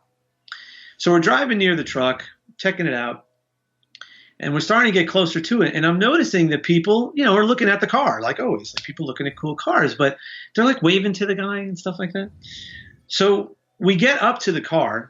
And now it's on my right side of my wife's side. And I'm kind of, up until then, I'm kind of starting to make jokes about the guy in the shirt off. I'm like, hey, check this guy out, man. He is. Yeah, who the hell is, yeah. Like, who is this dude? So pulling up, we get up there, and my wife is, looking straight ahead or looking at her phone or that. And I'm looking at the truck, and the truck's a little elevated because the tires are a little oversized. But then I was able to look up and see who it was. And I'm just driving, all of a sudden I go, you got to be shitting me. And I look at her, I was like, Stace, look up. She looks up, and there's Bruce Springsteen staring her right in the face. How funny is that? And I'm like, everything makes sense right now. Here's Bruce Springsteen. Who else can drive a Bronco with his top off, with his shirt off, and not give a fuck? And he's in pretty good shape, I would imagine, too. Yeah. Yes. Absolutely. Yes. Yeah. Absolutely. That guy's in his early 60s? No, I think he's older than that. I think he's in mid to late 60s. Yeah. But I mean, he was calmly waving to people. But the best part about it, and I like Bruce a lot. I don't know him, never talked to him, but I mean, I respect him personally because just from knowing what I know about him from people that work with him around here, because there's a lot, because he doesn't live far from here, and where we were was very close to his house. Here's a guy who is a iconic, this is a absolute bona fide rock star. No entourage, no tinted windows. He didn't have a freaking top on his car. I mean, he's free driving down the road, just going to wherever he's going. Is it pretty mellow there? Well, what do you mean? Well, I mean, like in New York, even guys walk around pretty much to do their own thing. Sure, especially him, because it's not uncommon. I've seen him on the street before. Oh, yeah. It's not the first time. But I know for me, I would never, ever make any sort of big deal any different than anyone else. Like we walked by one night, we were in Red Bank, and it was Christmas time, and it was snowing, and he was on his way to what I figured because I looked at the itinerary at the Count Basie Theater, and he was there for something. He was just walking by himself, no entourage, no nothing, just walking by himself. My family and I walked by. We all saw him. We all knew who he was. We all just said, "Hey," and he just, "Hey guys." That's it. Yeah, that's cool. And most people are used to him being around, this general area because he lives around. But it was just so cool to see him. That's funny, man. Totally in his natural element, just driving, just being a dude like everybody else. Now, yeah, some people were waving to him. He waved back and this and that. But, and also people respectful. Nobody tried to run him off the road to get an autograph or a picture. Nobody, I don't know, got out of their car. At least I didn't see anybody get out of their car to traffic. I don't think that's East Coast culture, man, to be honest with you. I think that's something. There's a lot of, I guess a lot of people who are people of that stature, they got to live somewhere. Yeah. And they live, I guess, maybe more so here than they do in. Well, I think in California, it seems you always have paparazzi and people charging that. I don't see that. That seems like a different culture. That seems like that happens more often. It's accepted. Yeah, that shit over here. I know if I saw that, I'd be like, hey, yo, step off, man. Yeah. It's just unnecessary. I remember seeing some newscasters in a restaurant when I was a kid in New York, down in like Rockefeller Center. I was a real little kid. Nobody was bothering them or anything. You just, and I've seen I've seen Denzel Washington walking down the street. Down where you are, right? No. Up in the city when I was in the city. There's a fair amount of people live in Florida. Yeah, no, but I saw Robert Redford walking around the city. Nobody really, New York especially, because actually a lot of times you can walk around New York and not get recognized at all. Yeah, depending on how much you want to or whatever. I mean, come on, man. There's 10 million people on that little slab of land. Yeah, So yeah. I mean, I was walking out of an Alice in Chains concert once, out of the old Roseland, and crowded. Sardine can shit trying to get out. I bumped next to this guy. I said, "Hey man, sorry." I look at him. It's Lenny Kravitz. That's cool. Back we used to have the dreads back in the Cool days, and it's like, "Hey man, hey," it's like a great show, right? He goes, "Yeah, slam it," something like that. Just small, because they were. Alice in Chains at their peak. It was when they put Dirt out. That was great. And we're just talking, and all of a sudden we walk outside. Somebody got a glimpse of him like 20 feet away, and they just start flipping out, screaming, "Let it!" Oh my God, really? I've never seen that. I've seen it with my daughter was into boy bands, when she was a child. And so my wife would take her to signings or meetings. He had a lot of that there, but I've never seen that with like older, stuff. Hey, he looked at me and just went, "I got to go." It's like, yeah, man. Well, good luck dealing with that. He just simply says like, "Yeah, have a good night." Yeah, have a good night. And that was that. Chris, one more question, man. Tough question. The toughest decision you've ever had to make or hardest thing you've ever had to do? Lately,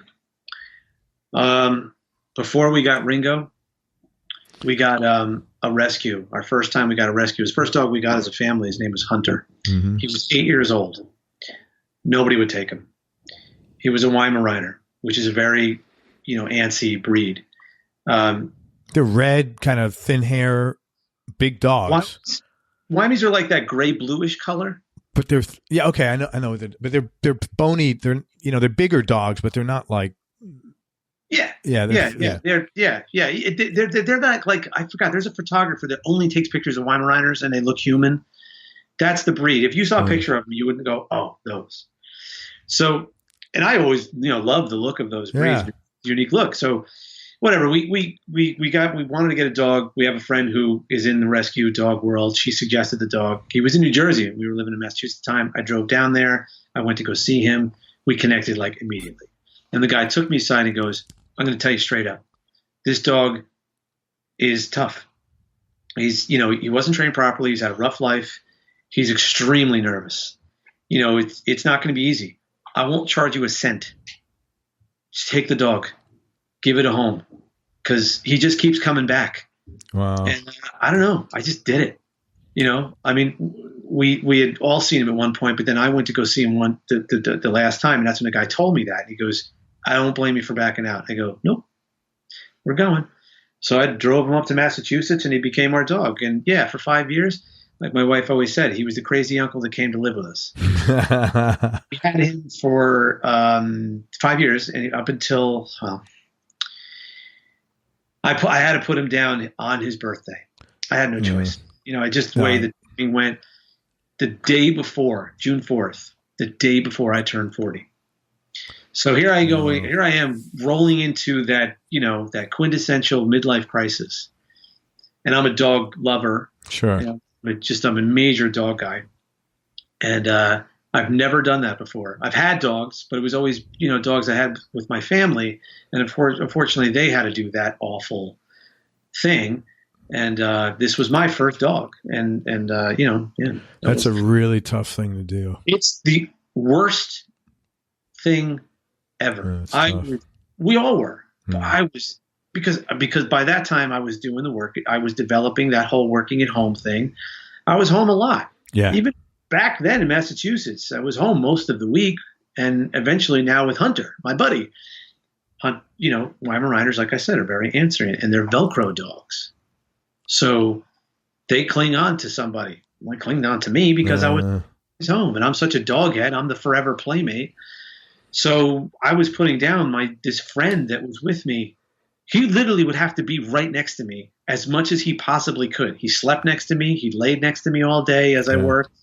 He would be in the car with us. We took him everywhere because he couldn't stay home. Oh, he was really anxious. If he left when we had to leave him home, we would have to crate him. Yeah, because he'd tear the place up. Yeah. He would hurt himself. He would jump out the window and chase us. So wow. he was tough. He was an incredible experience, good and bad. Yeah. Of course, Yeah. In the end, it was a great thing, but putting him down was of recent times, it was the single hardest thing I had to do. Of course, burying a parent was awful. But just, man, that wasn't that long ago. That was that was 2012. That was same year as Sandy.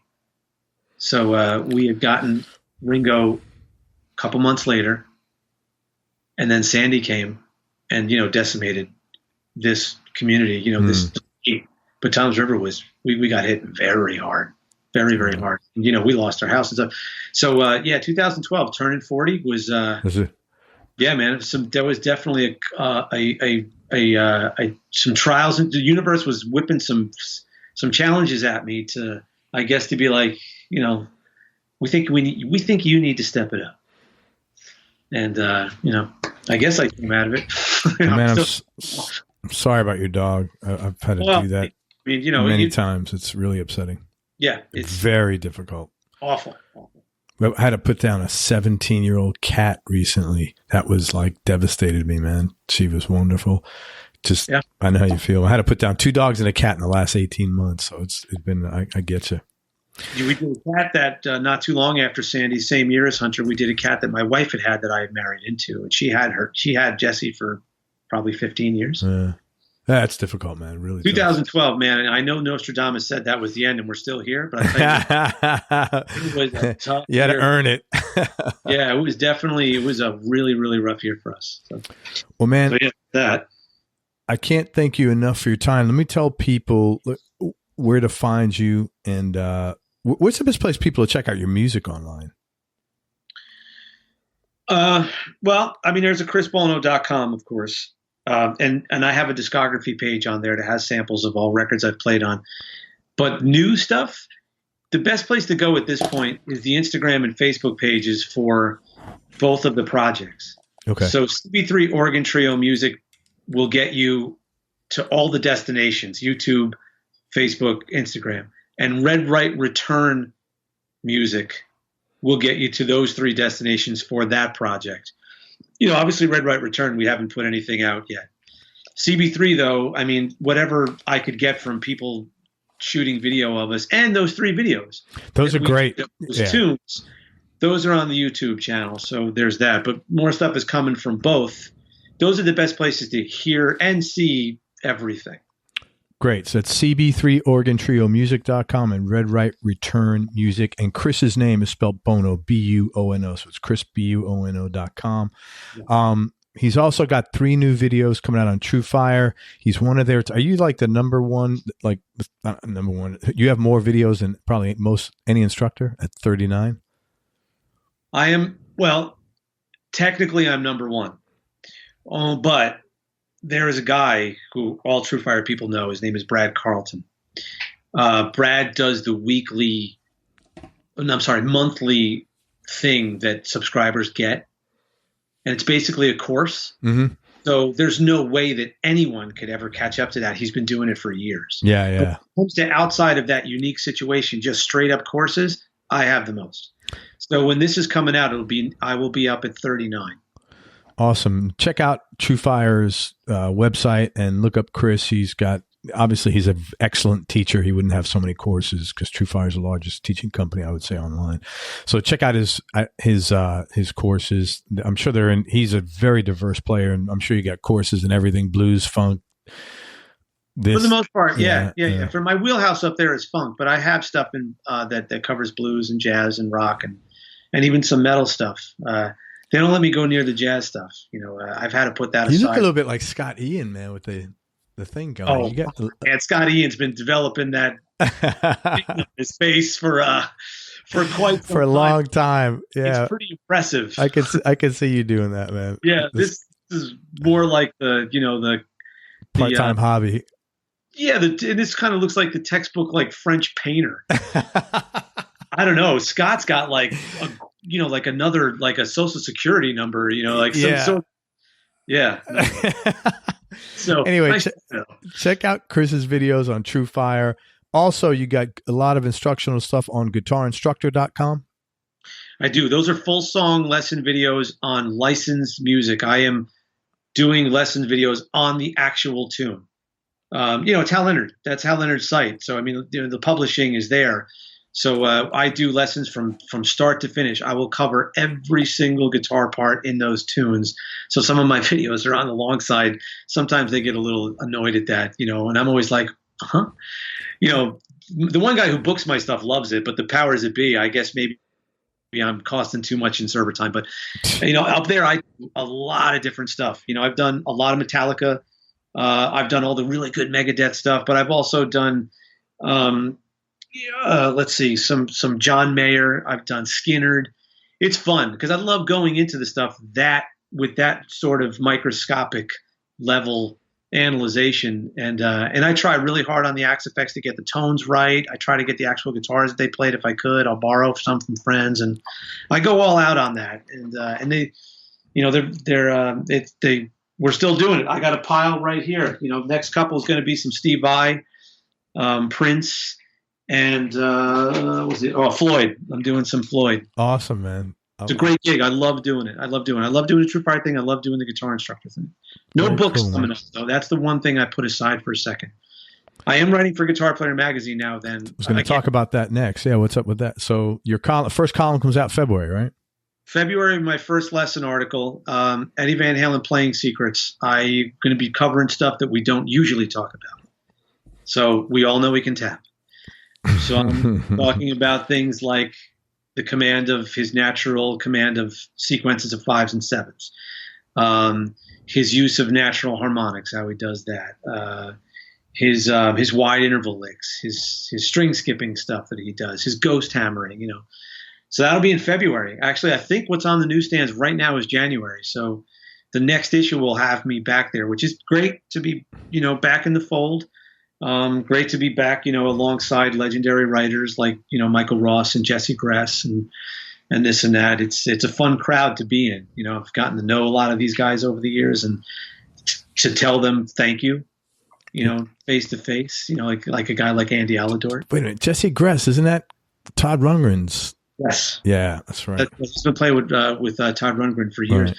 But Jesse's been in the writing thing for decades. He's one of the pioneering guys, from the days of Andy Alador and Wolf Marshall.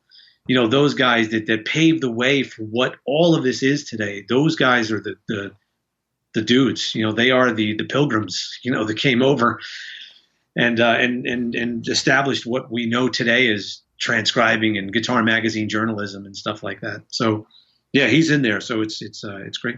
Well, check out Chris at Guitar Player in the February issue, and check out CB3.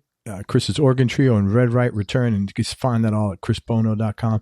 And if you're in Jersey or hanging up by the Jersey Shore, check out the De Silvas. Is that the right? Did I get the name right? Yes. The De Silvas, man. De Silvas. It's a cover band I'm doing here on the shore. It is a combination of new wave, punk, classic rock. The set list is a blast. And actually my drummer in CB3 is doing the gig. Tobias Ralph is doing it. So, we're well taken care of in the rhythm section department. The bass player is a guy I've actually known for a very long time. My first gigs was in a hardcore band, and he was in like the granddaddy of New Jersey hardcore, a band called Hogan's Heroes. That's very cool, man. So it's really fun to come full circle and play with John, after all these years. So fun band. The front guy is really what did it. Doug De Silva, the band is named after Doug. He's a fantastically dynamic, passionate frontman, and he sings these songs as if he wrote them himself, and it makes it's also just a blast. He's so good, he's so into it, and the four guys, we just all hit it off. We laugh the whole time we're in rehearsal, and we love just playing the shit out of this music that's got so much energy and stuff. So I'm very excited about the project. First gig is actually this Friday. That's awesome, man. And hopefully, man, you'll come back on the show when you're ready to roll out CB3 or Red Right Return. We'll talk about the new records. Absolutely. Yes. Man, thank you for your time, Chris. Thanks for everything. I really appreciate it. Thanks for sharing. And congratulations again to you and your wife. That was a real nice story, man. Thank you, man. Thank you, Craig. Thank you for having me. And thanks to Bob Lanzetti for hooking us up. That's right. Thank you, Bob. Hey, man, thanks. Everybody, thanks for listening. If you enjoyed the interview, please share it with a friend on your social media channels. We appreciate your support. Thanks again to Chris Bono for spending time with us. Please check out Chris online at chrisbono.com. That's BUONO. Make sure you go to everyonelovesguitar.com. Sign up to get on our newsletter list so you and I can connect. And most important, remember that happiness is a choice, so choose wisely. Be nice, go play your guitar, and have fun. Till next time, peace and love, everybody. I'm out. We hope you enjoyed this show. If you did, subscribe to the Everyone Loves Guitar podcast, and you can do this online at everyonelovesguitar.com or on iTunes. And if you like the show, please leave us a 5-star positive review. The more 5-star reviews we get, the higher our show ranks, and higher rankings mean we get to continue speaking with cool, interesting guests on our show. We'll see you on the next episode, and until then, keep playing your guitar and have fun making music.